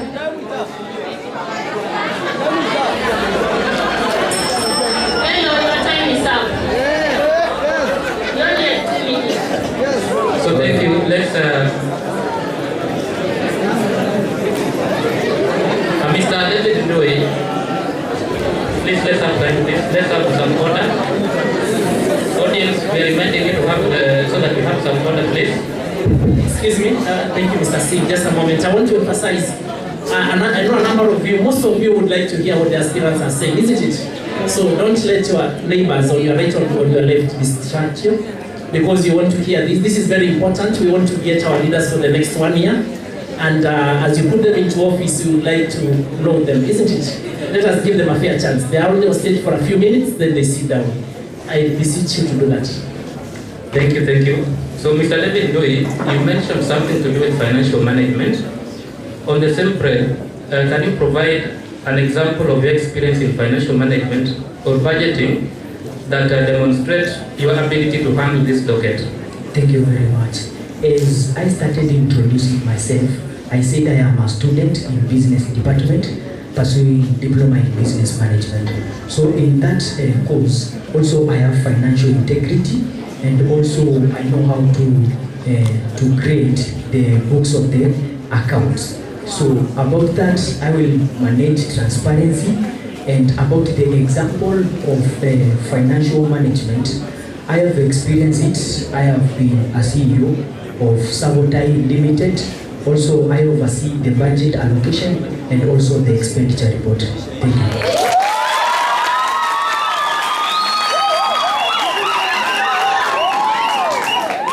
Thank you. Alibaba, Mr. Ali Simon. Yes. Provide. Silence in the room. Silence in the room. Yes. Silence in the room. Mr. Ali Simon, briefly provide an example of your experience in financial management or budgeting that demonstrates your ability to handle this docket. Yeah. Mimi ni mwanabiashara hapa shuleni, pia nje nafanya biashara zangu. na kwenye hizi biashara ambazo nazifanya huwa lazima nafanya budget ya pesa ndio nikanunue bidhaa mbalimbali ili zimpatie faida. So mimi namwachia kwamba kwenye hii docket nikiingia kutakuwa na uwazi na usawa. Vile vile nilianzisha foundation yangu inaitwa Alibaba Foundation huko nyumbani. Sisi hii foundation tulikuwa tunaitumia. Order please. Let's have some order. Hii foundation tulikuwa tunaitumia kusaidia watu ambao hawajiwezi shuleni. So tunaenda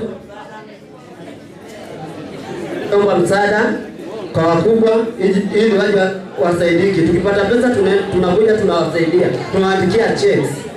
Ni hayo.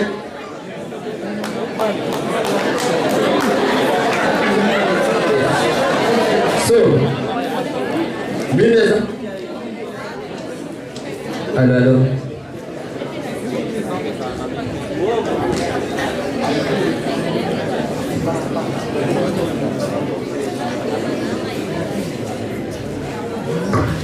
In this docket tunastahili kuangalia kidogo, tupanue akili zetu. Tusiangalie tu hapa TTNP peke yake. Ni lazima tuhakikishe tunajua kutafuta pesa nje tulete hapa shuleni ili tupate maendeleo. Na si wengine wenye atafanya hivyo. Ni Alibaba akiungana na wenzake wenye watachaguliwa pale kwa council. Ni hayo tu, Mungu awabariki. Thank you. Right. Alibaba, I'm still on you. How will you prioritize funding allocations? How will you prioritize funding allocations?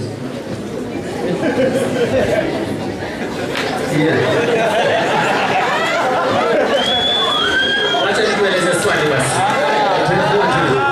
We are saying, well, not all the money in the school is allocated to the students, but there's a good chunk of money that is allocated to the students. So in your answer, you are not going to talk about allocation that is going to be outside your jurisdiction. Yes. You are talking about the money that will be under your jurisdiction. Yes. So usiseme labda zile za kununua vitabu za library ama kama utanunua ni sawa, utapia zile ambazo ziko chini ya the kit ya wanafunzi. Sawa. The allocation, how will you prioritize the allocation of money in Sitso? Okay. So mimi nita prioritize hizi pesa. Kuna 48%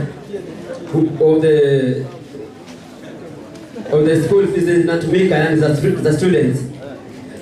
Hizi zitakuwa zina anyway, kidogo nisakie.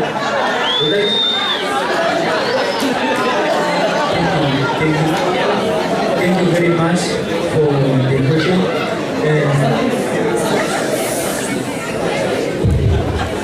Let's give them time, please. Thank you much for the question.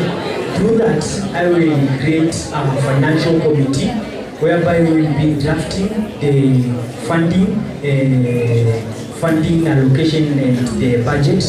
We will create the financial committee whereby I will organize the regular forums whereby we will bring all students on board to see their budget and how the expenditure report has been.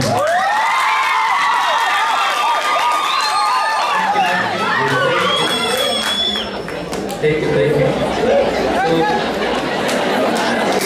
maybe the last question. Order, please. Order, please. So the last question, Mr. David, how would you plan to ensure transparency and accountability in the financial operations?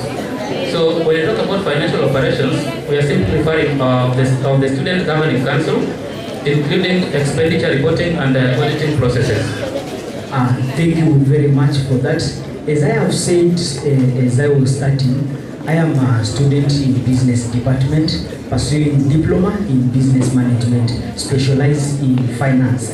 So through that, I will be able to sit down with my financial committee Pardon the question. The question is, how do you plan to ensure transparency and accountability in the financial operations?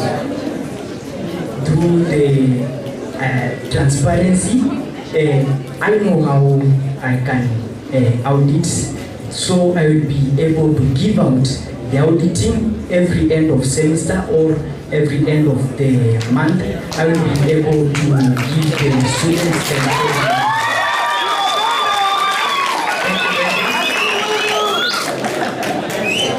So, Mr. Alibaba, how do you plan to ensure transparency and accountability in the financial operations? Yeah. Mimi nitafanya hivi kupitia wale council wenzangu, after tumechora budget labda ya activity fulani, tutafanya public participation hapa shuleni, tuwajulishe wanafunzi wako na activity iko mbele yetu na tumedraft hivi budget yetu, mlikuwa mnaoneleaje? Unaona? Then kama kuna any error, kama kuna mahali kuna stahili kurekebishwe, wanafunzi wanatuletea maoni yao. After hapo, then tunapeleka proposal sasa mbele. Alafu ndo tunapata zile pesa sasa in a transparent way. Yeah. Thank you. So at this juncture, I will welcome one of my colleagues to maybe give a question from the audience so that we respond to it. We have some questions from the audience. That is from Slido. I'll read it as it is. We understand that you are being elected at the middle of a financial year. How are you going to work with the budget you never drafted? We understand that you are being elected.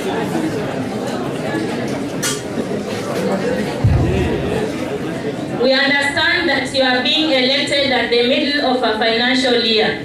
How are you going to work with the budget you never drafted?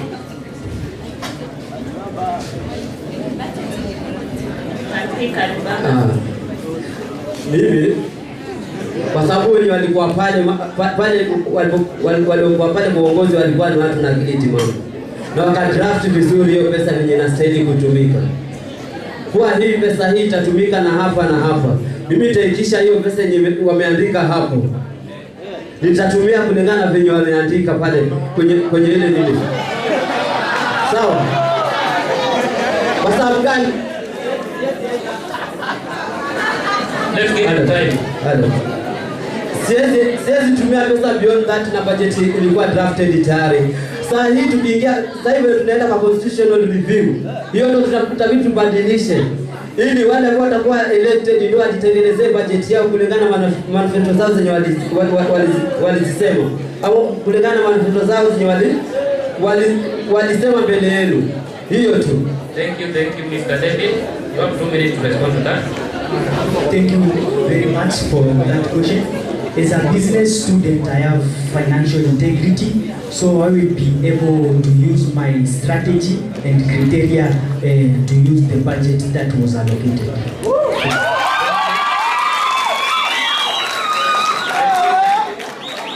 Thank you. So, as we wind up, I'm giving each one of you. Tunyamaze tafadhali. Tunyamaze. So as we wind up, silence in the hall, please silence. Thank you. As we wind up, I'm giving each one of you 20 seconds to give his closing remarks. I will start with you, Mr. David. Amjambo. Mtaniruhusu kwa sasa hivi ongee Kiswahili. Amjambo. Mimi chenye naomba tu kura yenu on Friday, turauke mapema tukuje tubadilishe uongozi.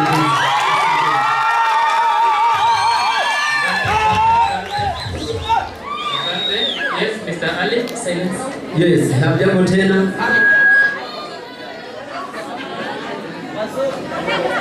Kwa majina yangu naitwa Ali Simon, pia naitwa jina lingine naitwa Alibaba. Nilikuwa naomba support yenu ya kura zenu ikifika pale maskani. Ungeongea kwa baba.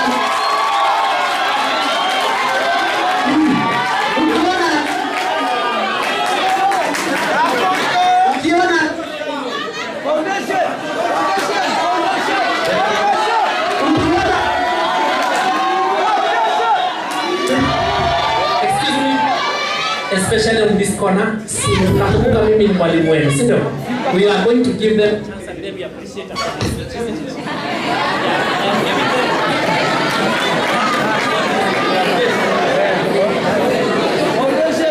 endelea. Ukiona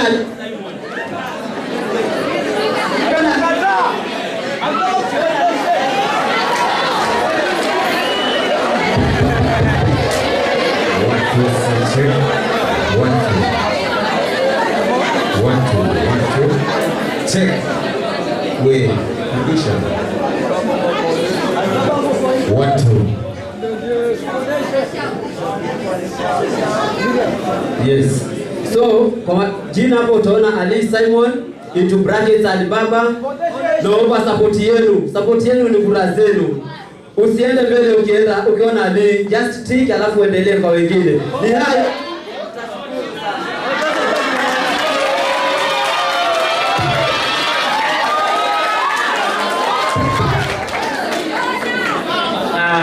I think that's all for now, Mr. Steve. You can maybe release them.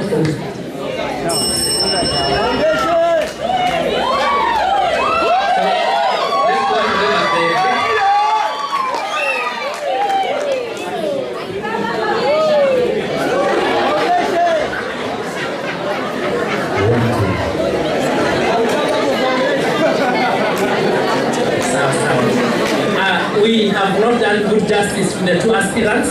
I want to request that you give them a round of applause. Just a short one as they, because of their presentation. Now, we are going to another docket number 7. This is a powerful docket, Katibu Mkuu, aka Secretary General. We want to call the aspirants on stage. That is the 7th docket, the docket for Secretary General or SG. They are quite a number, maybe tutaongeza viti pale mbele. Tutaongeza lakini hawatahitaji zile viti, sio? Sasa let us have the aspirants for SG. We have a number of them. Let us have them on stage at this time.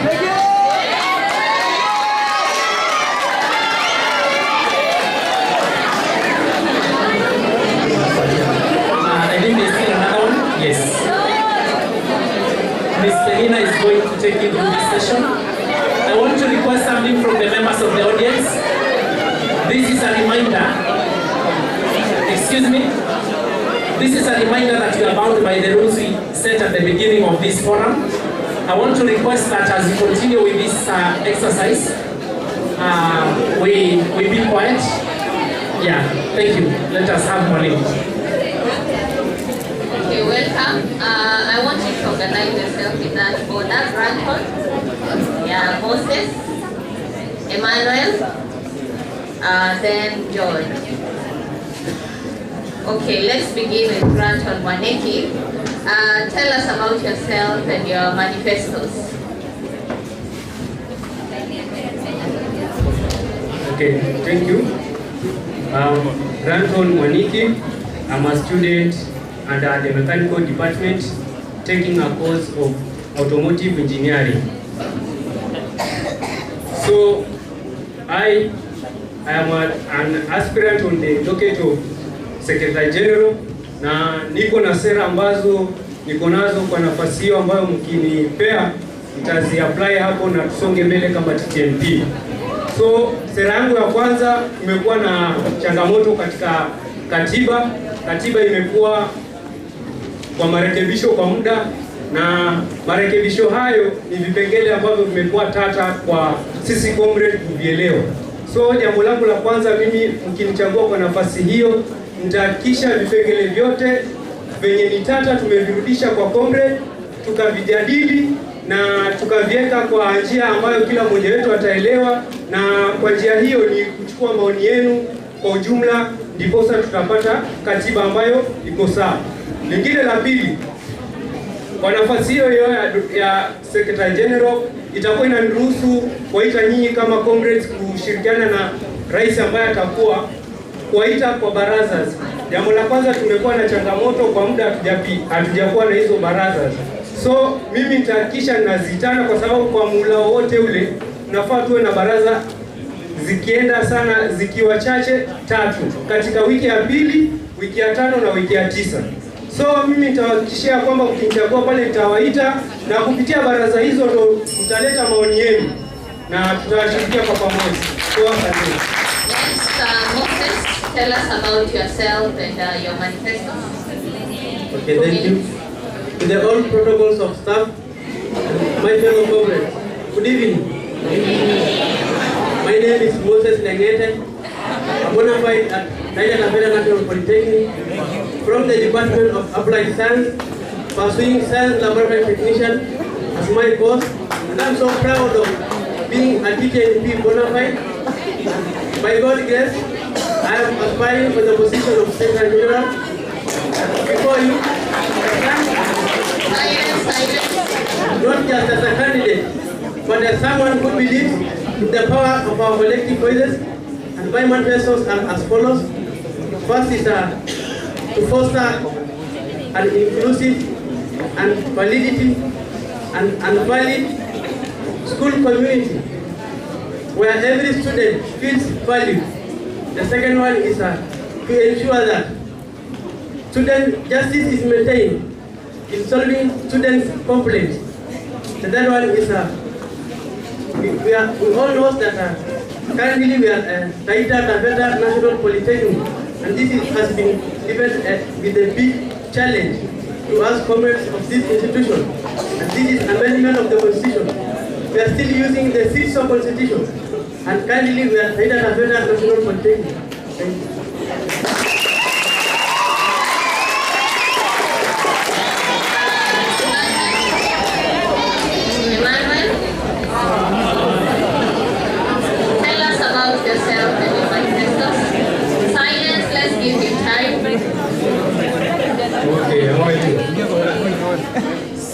My name is Emmanuel Fadil. I'm a computer scientist. I'm studying computer science level 6. I aspire to work for this seat because of various reasons. Under Article 13, Section 3, number 2, it says that a Secretary General is the spokesperson of the organization. So, as the Secretary General, I will convey the comrades' grievances to the administration in a seamless manner. Another role as me is working under is putting around the notices and the memos.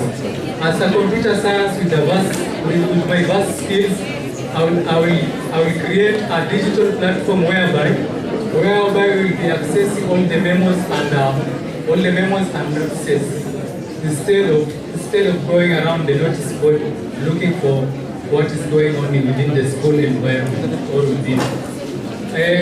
And my another objective is under the powers which will be vested in me under Article 13, Section 3, number 10, number 11, number 10. That I will be number 11. I will be the chair. I will share the amendment of the Constitution, which I will make sure, because we are using the CISO Constitution while we are a national polytechnic, it is somehow awkward. Okay, so I am asking for your vote as the Secretary General. Thank you. Okay, time is up. Next, John, also tell us about yourself and your manifestos. Thank you for the privilege. First of all, allow me to thank God for the grace. Secondly, thank you for your time and privilege to have me here. I'm John Onyango Asuna. Went to Papisan Primary School, served as a class prefect in class 7 and 8. Went to Kisumude High School. Currently, I am in AMPHITHEATRE National Polytechnic. I'm doing my diploma in civil engineering. I'm in Module 2. My manifesto, first of all, and the most one is, I want to strengthen the policies of this institution and reform it.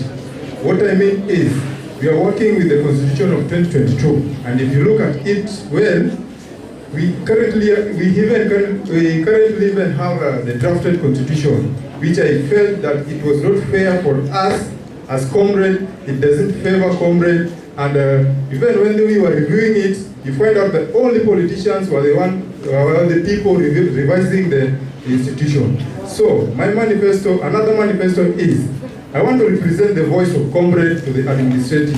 You find that the previous student council, they get there, they forgot the comrade, and the voice of comrade is not being heard by the administrator.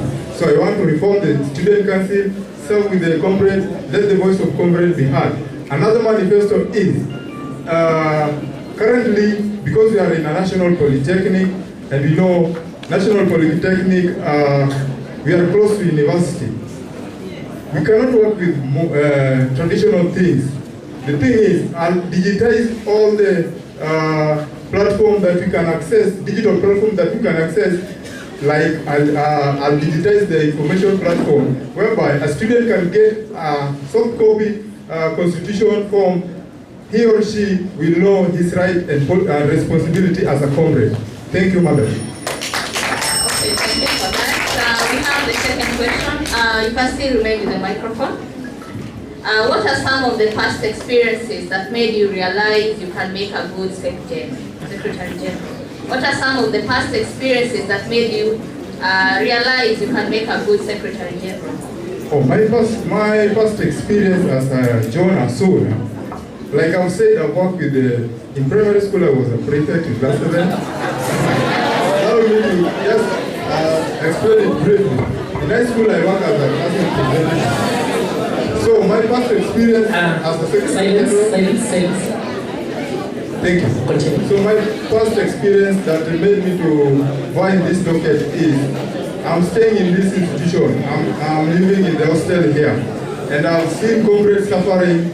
I've even suffered myself due to the lack of implementation of our constitution. Our constitution is not being implemented with our administrative and our student council. So we suffer as comrades. So that's the experience. I realized it and I said, no, this time around we want to make a change and the voice of comrade must be heard. Okay, next, Emmanuel. Still the same question. What are some of the past experiences that made you realize you can make a good Secretary General? Okay, as I was just saying that I'm a computer scientist, and I have been a class rep under the computer class where I was airing the classes grievances vibrantly in a good manner. So I saw that it is well that I will be, with my vast skills in the IT, I can make a digital way where we can access the notices and the memos without moving around the notices board, which will enhance and save time within our institution, and also changing about the new curriculum of the CEDAP, which requires the students to be in session for 2 terms so that they can lead for the leadership, while the citizen constitution states that the past that you're supposed to be for 2 terms, while the CEDAP requires for one to be 1 term and for another one to be for the attachment, which have hindered a lot of people from vying for the various seats, which made me to vie for the seat because of the Article 11, which will be the Article 13, Section 3, subsection 13, which will be vested in me of chairing the amendment of the Constitution, which will chair and amend the Constitution concerning how the curriculum and all the vying challenges. Thank you. Thank you. Moses, the same question still. What are some of the past experiences that made you realize you can make a good Secretary General? Okay, thank you for the question. Yes, I, Moses Lenyeta, in my former high school studies, I used to be the president of the school. So I can say my passion is leadership and my leadership skills. So that's all. Okay, thank you.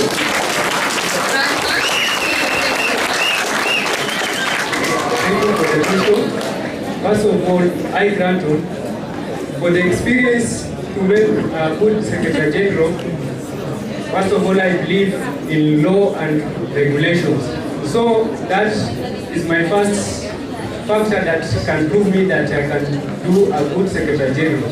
Another one, I am a person that I believe in everyone's opinion and listening to everyone's views. So through those views is where that we can come up with policies and laws which will guide us in the Constitution. So that's proved me to be a good Secretary General. Thank you for that. Okay, still with you, Branton. Can you outline can you list for me some of the academic departments we have in the institution? Academic departments of the TTNP fraternity. First of all, we have the ICT department, mechanical department, electrical department, hospitality department, and the liberal department, business department. Okay, thank you for that. Pass the microphone to Moses. So, Moses, can you tell us how you are planning to balance between studies and leadership? How are you planning to balance between studies and leadership? Pardon? Yeah, in a simpler terms, in case you get this position, how are you going to balance between the leadership as a Secretary General and education and your studies? Yeah. Okay. I, as Moses, I will balance my leadership as a Secretary General and with my studies. I will be used to attend the classes, and also on the other side, I will always be responsible to all my responsibilities.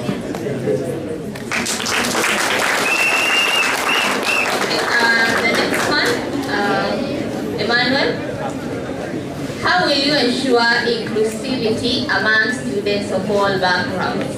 How will you ensure inclusivity among students of all backgrounds? Okay, I will make sure under the inclusivity of people of all the background, I will ensure a platform whereby everyone will be able to air his grievances and his challenges without any favorism on any social status. Okay, next. John. As a Secretary General, the clarity of communication falls on your docket, right?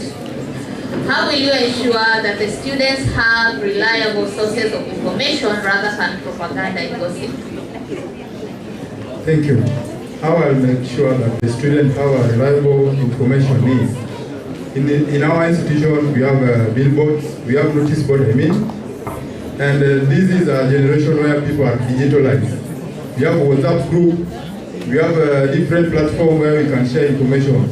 And to prove that the information is trustworthy, there will be a stamp from the administration showing that that information, even that memo, is relevant and is from the administrative. Thank you. Okay, let us then get some questions from the audience. So thank you.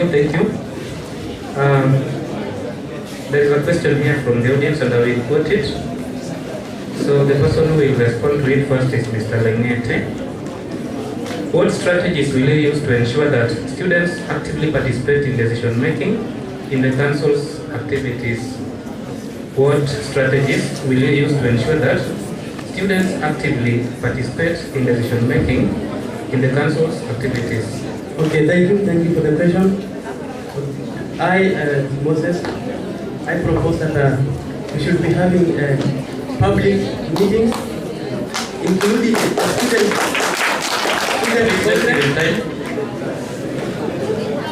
including the student congress, so that they can express their ideas and concerns.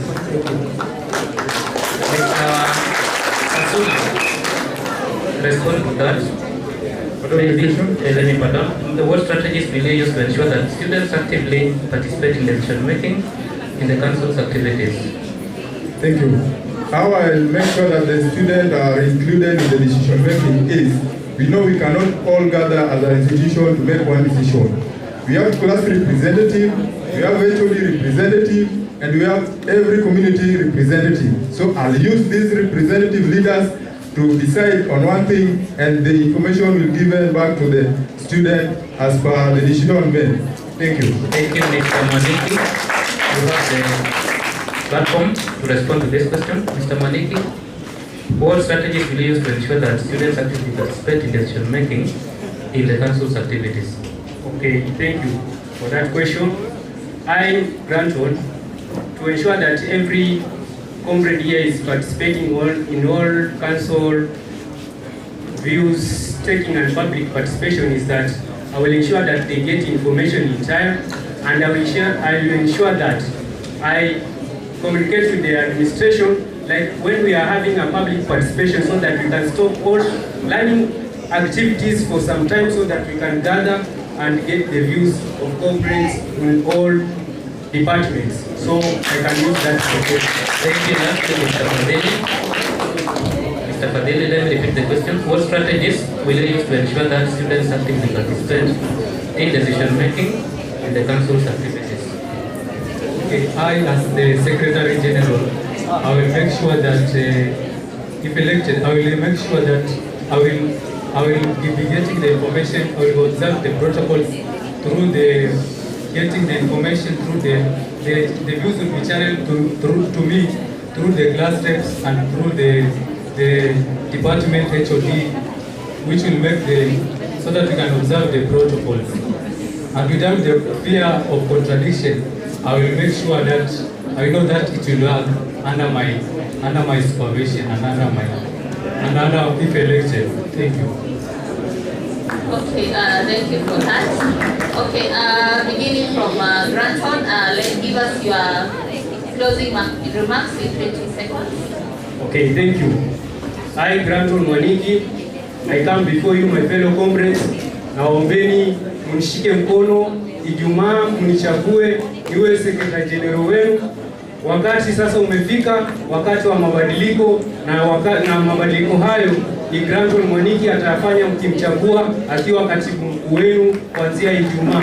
So tukuje kwa wingi, tufanye mabadiliko, tuchague viongozi ambao wata advocate for comrades rights. Good evening again. Comrades power. Comrades wisdom. Comrades power. Thank you, thank you. As I wind up, as I said earlier, I am Moses Lengete, aspiring for the position of Secretary General. For now, I have no more to say, but just request for your support. So on Friday, elect Moses, and I hope that with God's guidance and your support, we'll go and ensure that we'll go and make our school not just a place of learning, but a community of growth.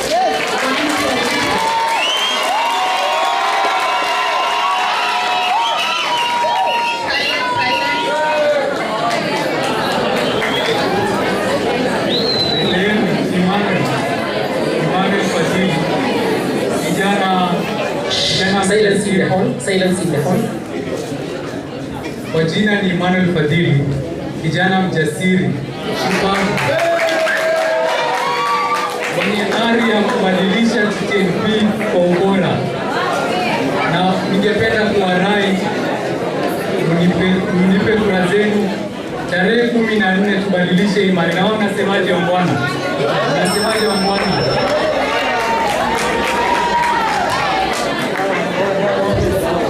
Thank you for the privilege once again. As Onyango John Asona, I want to ask you that, humbly request you, that let us make a change to this institution. It has come a time for a change. When Friday comes, vote for Onyango John Asona, make a change for yourself and for the generation to come. Thank you.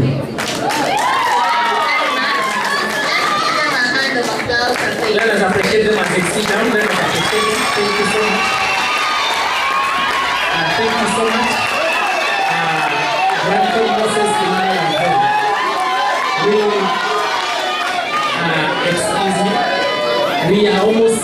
coming to the climax of this. I'm being informed that aspirants wasitoke watahitajika baadaye. Wakimaliza kwa stage. We are almost coming to the climax of this. So we want to go to the 8th docket. This is the docket of the Deputy President. We used to call it Vice President. Nowadays we call it the Deputy President. We have 2 aspirants, as you can see on the screen. I want to request them to be up on stage for the docket of Deputy President. Our 2 good ladies, Kasioka and Vanessa. We can appreciate them as you come on stage.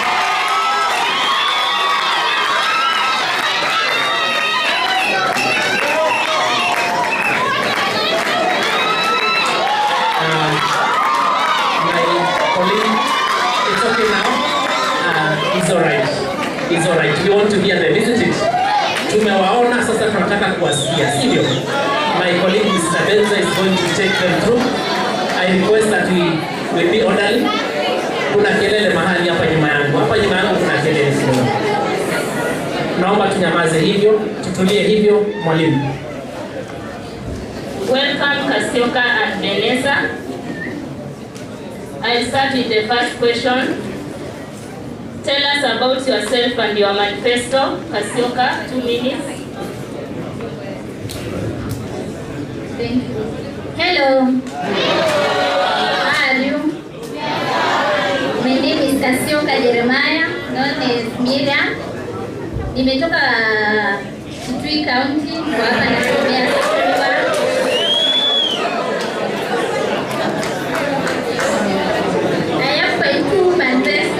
Very strong one, welfare funding and empowerment.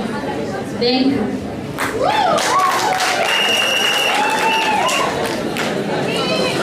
Okay, how are you all? My name is Vanessa Nyangasome. I am a model 3 student taking social work, liberal department. I have 3 manifestos. One is under general welfare, and under general welfare we working hand in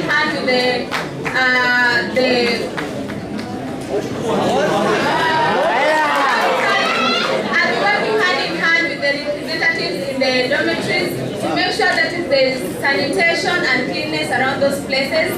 There's been a lot of sewer around that place, so we are going to fix that.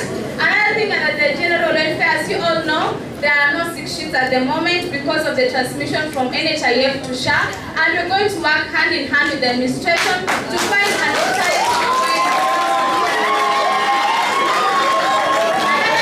As you all know, and all of you belong in a community or society, and there's a lot of activities that take place in those communities.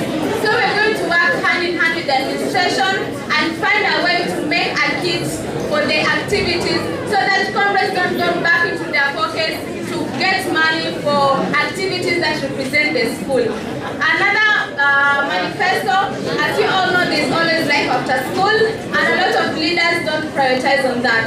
So I'm going to work hand on hand with the guidance and counseling office and the career office to make sure that we get facilitators who are going to train us on financial management, who are going to empower us with skills to start businesses and grow our financial career. Kasioka, how do you plan to support the President's vision?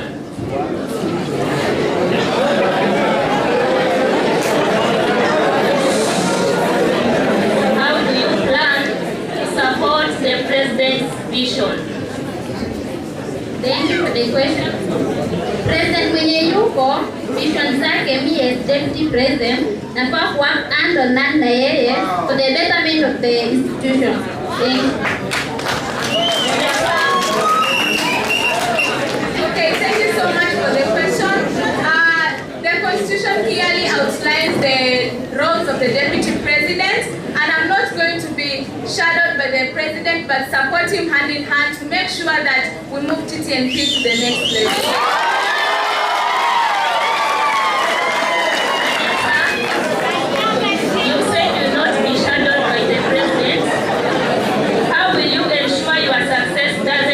Under the president. Okay, I will do that by ensuring that I stick to my roles and not going too much into the president's business, and make sure that I do as he instructs, and make sure that I do my roles clearly to ensure that there is smooth running of the student council. How will you ensure that your success doesn't fall under the shadow of the president? Thank you for the question. Mimi kama deputy president, nikifanya kazi zangu zote ambazo nastahili kufanya, hakuna venye president ataniomba shadow. Thank you.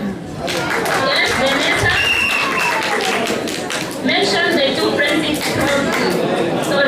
mention the two deputy principals in TTMP. Okay, thank you so much for the question. The number one deputy president is Mr. Makoha, and the next one is Madam Laura. Madam Laura, yes. Thank you. What will you do in case your candidate does not win? Kasioka? Thank you for the question. Kadri tumeanza kwa vacancy, ndio nitafanya kazi naye pamoja. Asante.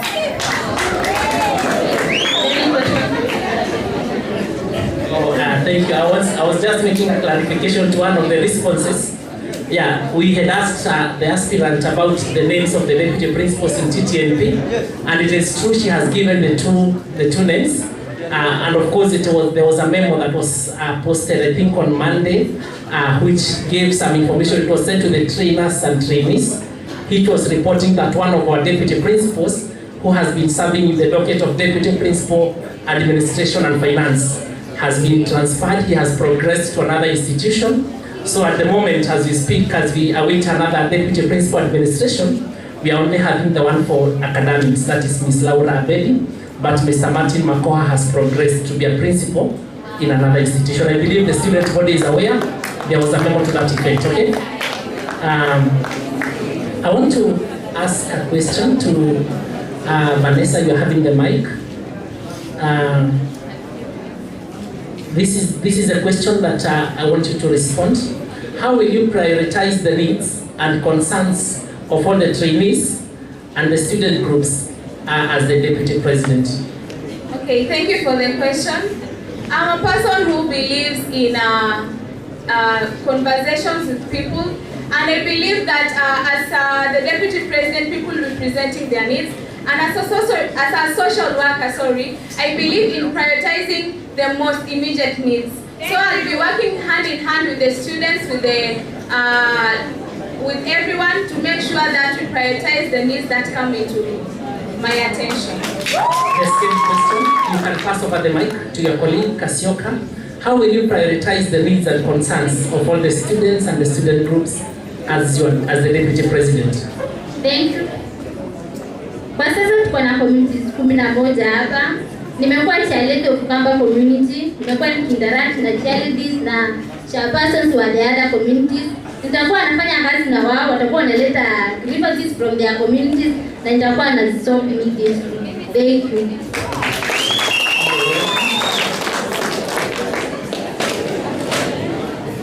Maybe as we get a question from the platform, I have a question. This is for Ms. Nyangeson. Yeah, why do you think you stand out from your competitor? What would you say that this is what makes you feel that you are the best qualified candidate or aspirant for this doctorate? I know you may have said it at the beginning, but we want to hear this. Yeah? What is this driving force that makes you believe that you can make the second most powerful role in the city? Okay, thank you so much for the question. I say this, that I am a very goal-oriented lady, and I love working so much with the people as a social worker. And as a social worker, main thing is to make sure that the welfare of the students is okay. So, I will repeat the question. It was a short one. Why do you think you stand out better, like you are the best competitor? Why do you? What is this that makes you feel that you fit best for this position? Okay, thank you so much.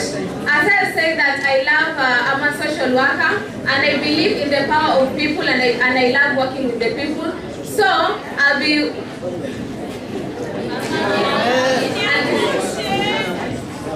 you want her to say first? But you had started. You want her to say and then she gives you the mic. No, you finish with the mic. Okay, I love identifying problems that people will be facing, and not only identifying problems but also offering solutions to the problems that people will be facing. Thank you. The same question to Kasioka. This is about your personal qualities now. What is it that makes you believe that you're the best candidate for this position of Deputy President? Thank you. Now, I believe on myself. For the last 1 year, I've been challenging of Kamba community. I've achieved a lot. Na kitu yenye naweza sema for now, tukiingia katika Kamba community, the welfare kit ya Kamba community haiko at place. But as for now, tuko na welfare kit katika community yetu na hakuna Mkamba yote anainama. So why not comrades? Tukiweka pale, the welfare kit itakuwa managed vizuri. Thank you.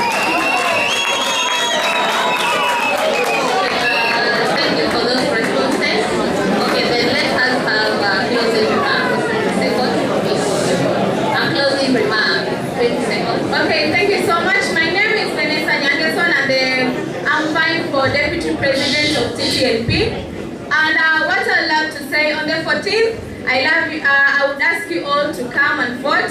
I want you to vote right, vote for change, and vote for me. Yes, thank you. My name is Kasema Jeremiah.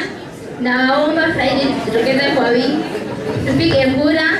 I vote for Miriam, I vote for change. Thank you.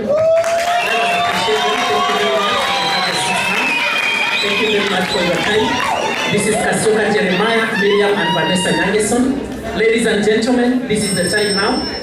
The top seat had only one aspirant. We had thought that we have very many aspirants here, but as you can see from the screen, we have one man. Sijui wengine walikuwa wapi. Lakini tunampata huyu mmoja ambaye alifika pale. I believe he is Sifa Steven. So let us have Sifa on stage.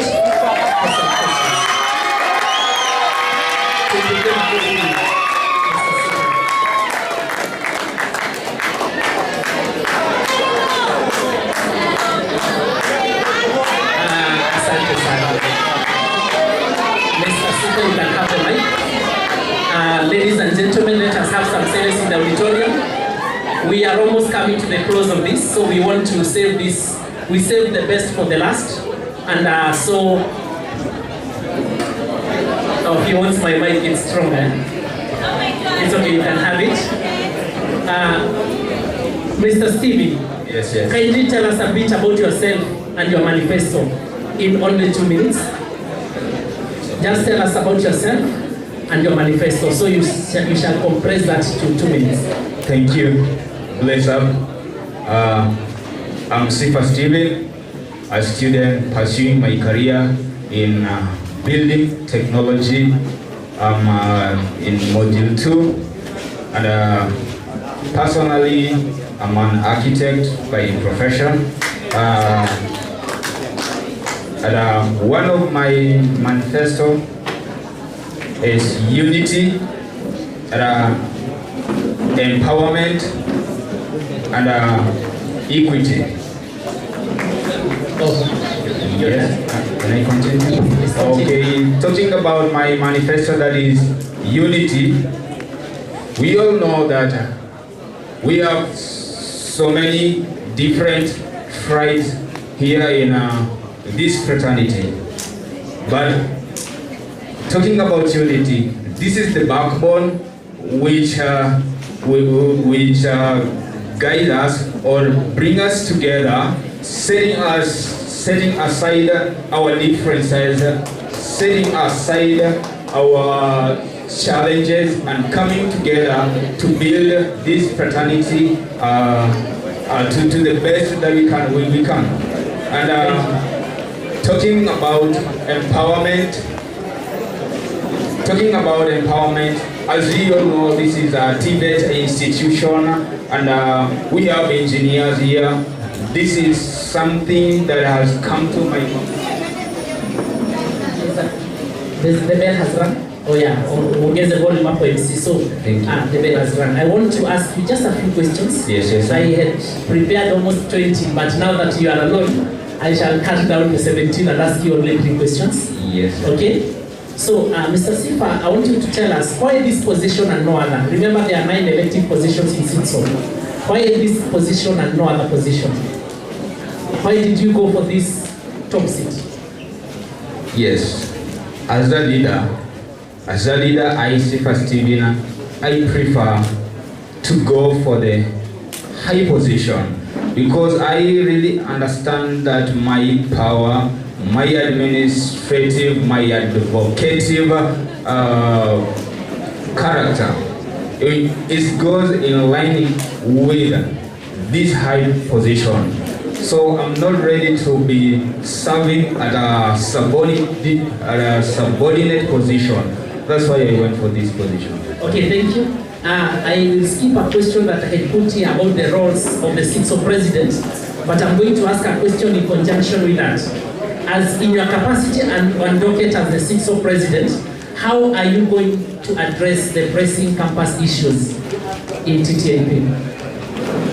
The pressing issues.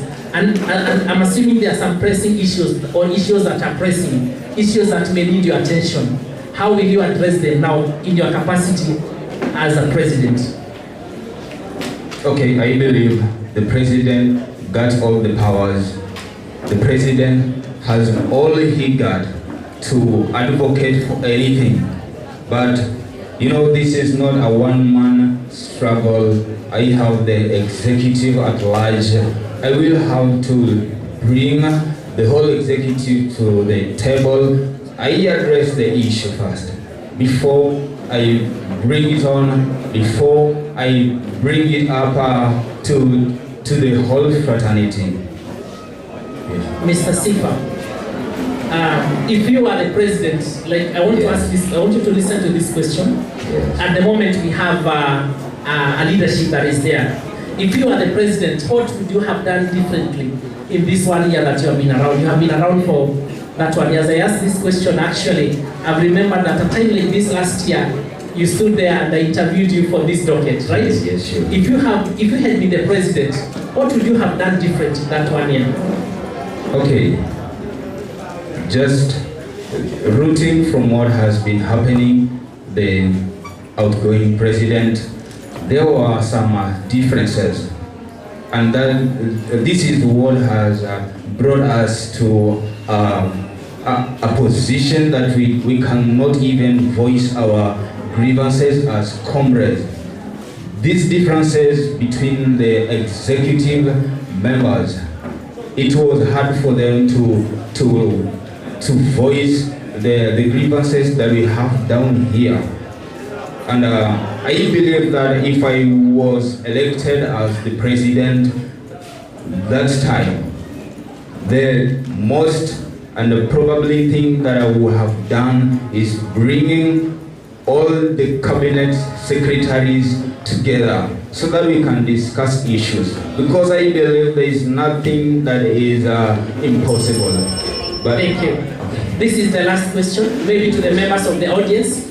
I want to say that most of the questions that could have been fit for this aspirant would have been so if there was a competitor alongside him. So I am going to ask one question from slido.com. This is a question that we can borrow and leave. We are asking, maybe borrowing even from leadership that is transcending the school. In case, let me read the question the way it is. How will you handle a situation where your leadership is questioned and challenged by either other trainees or fellow council members? In case there is a situation where your leadership is questioned, and we say God forbid, isn't it? But in case, how will you handle such a situation?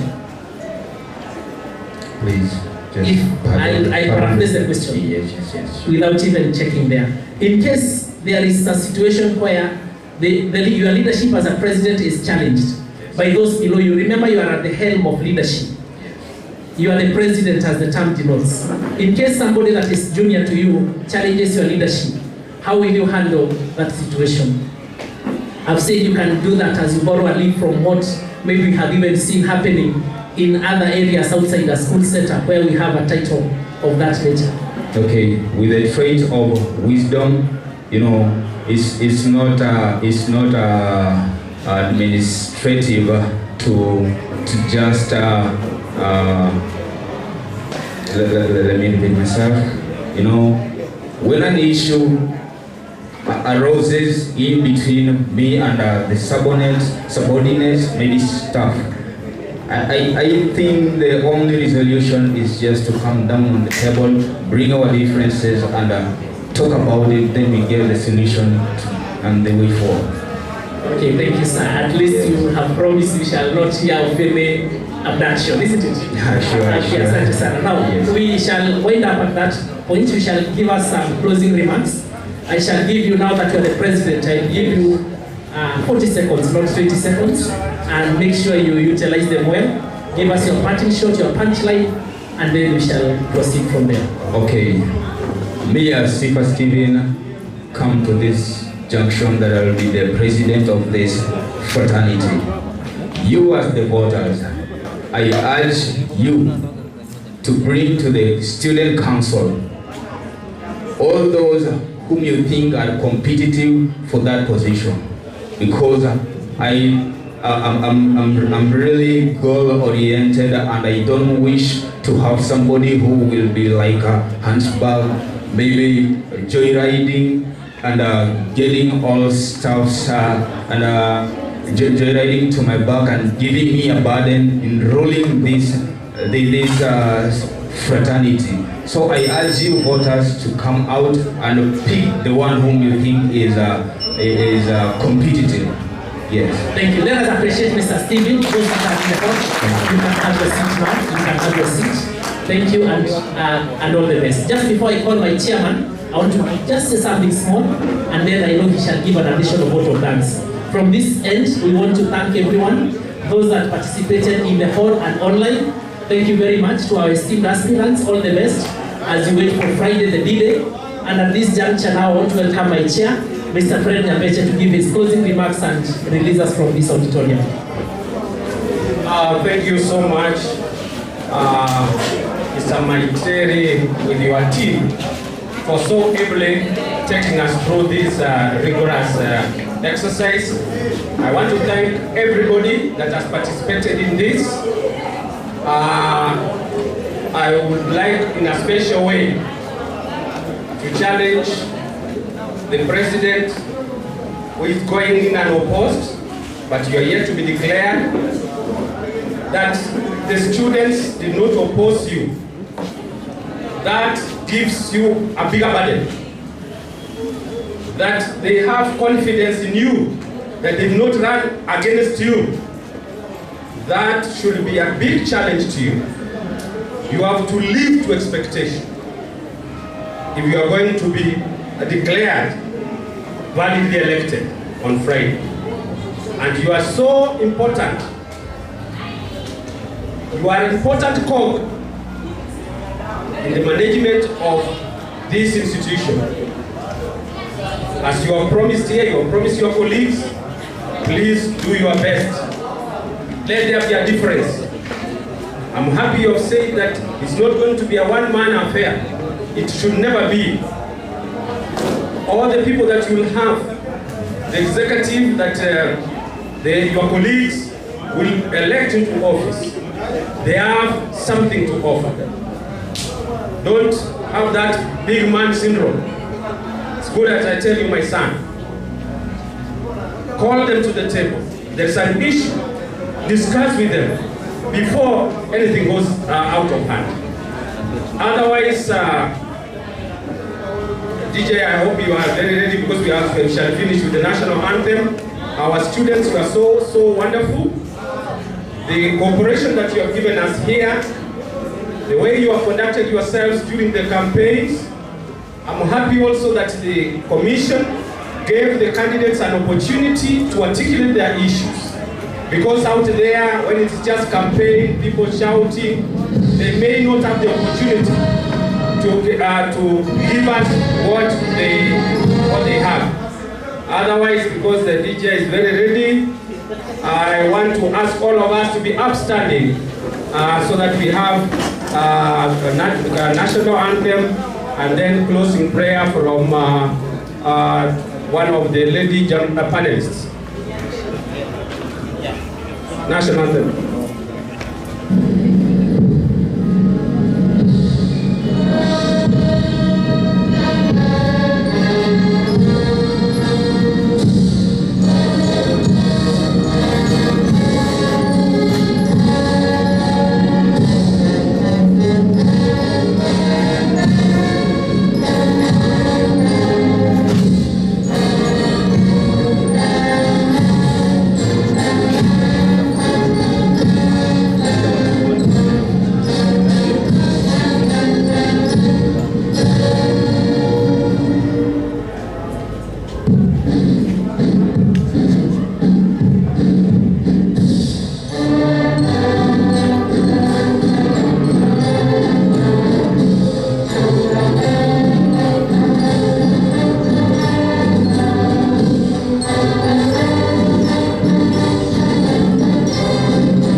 And also we pray for our aspirants, may you guide them as they'll be taking their seats.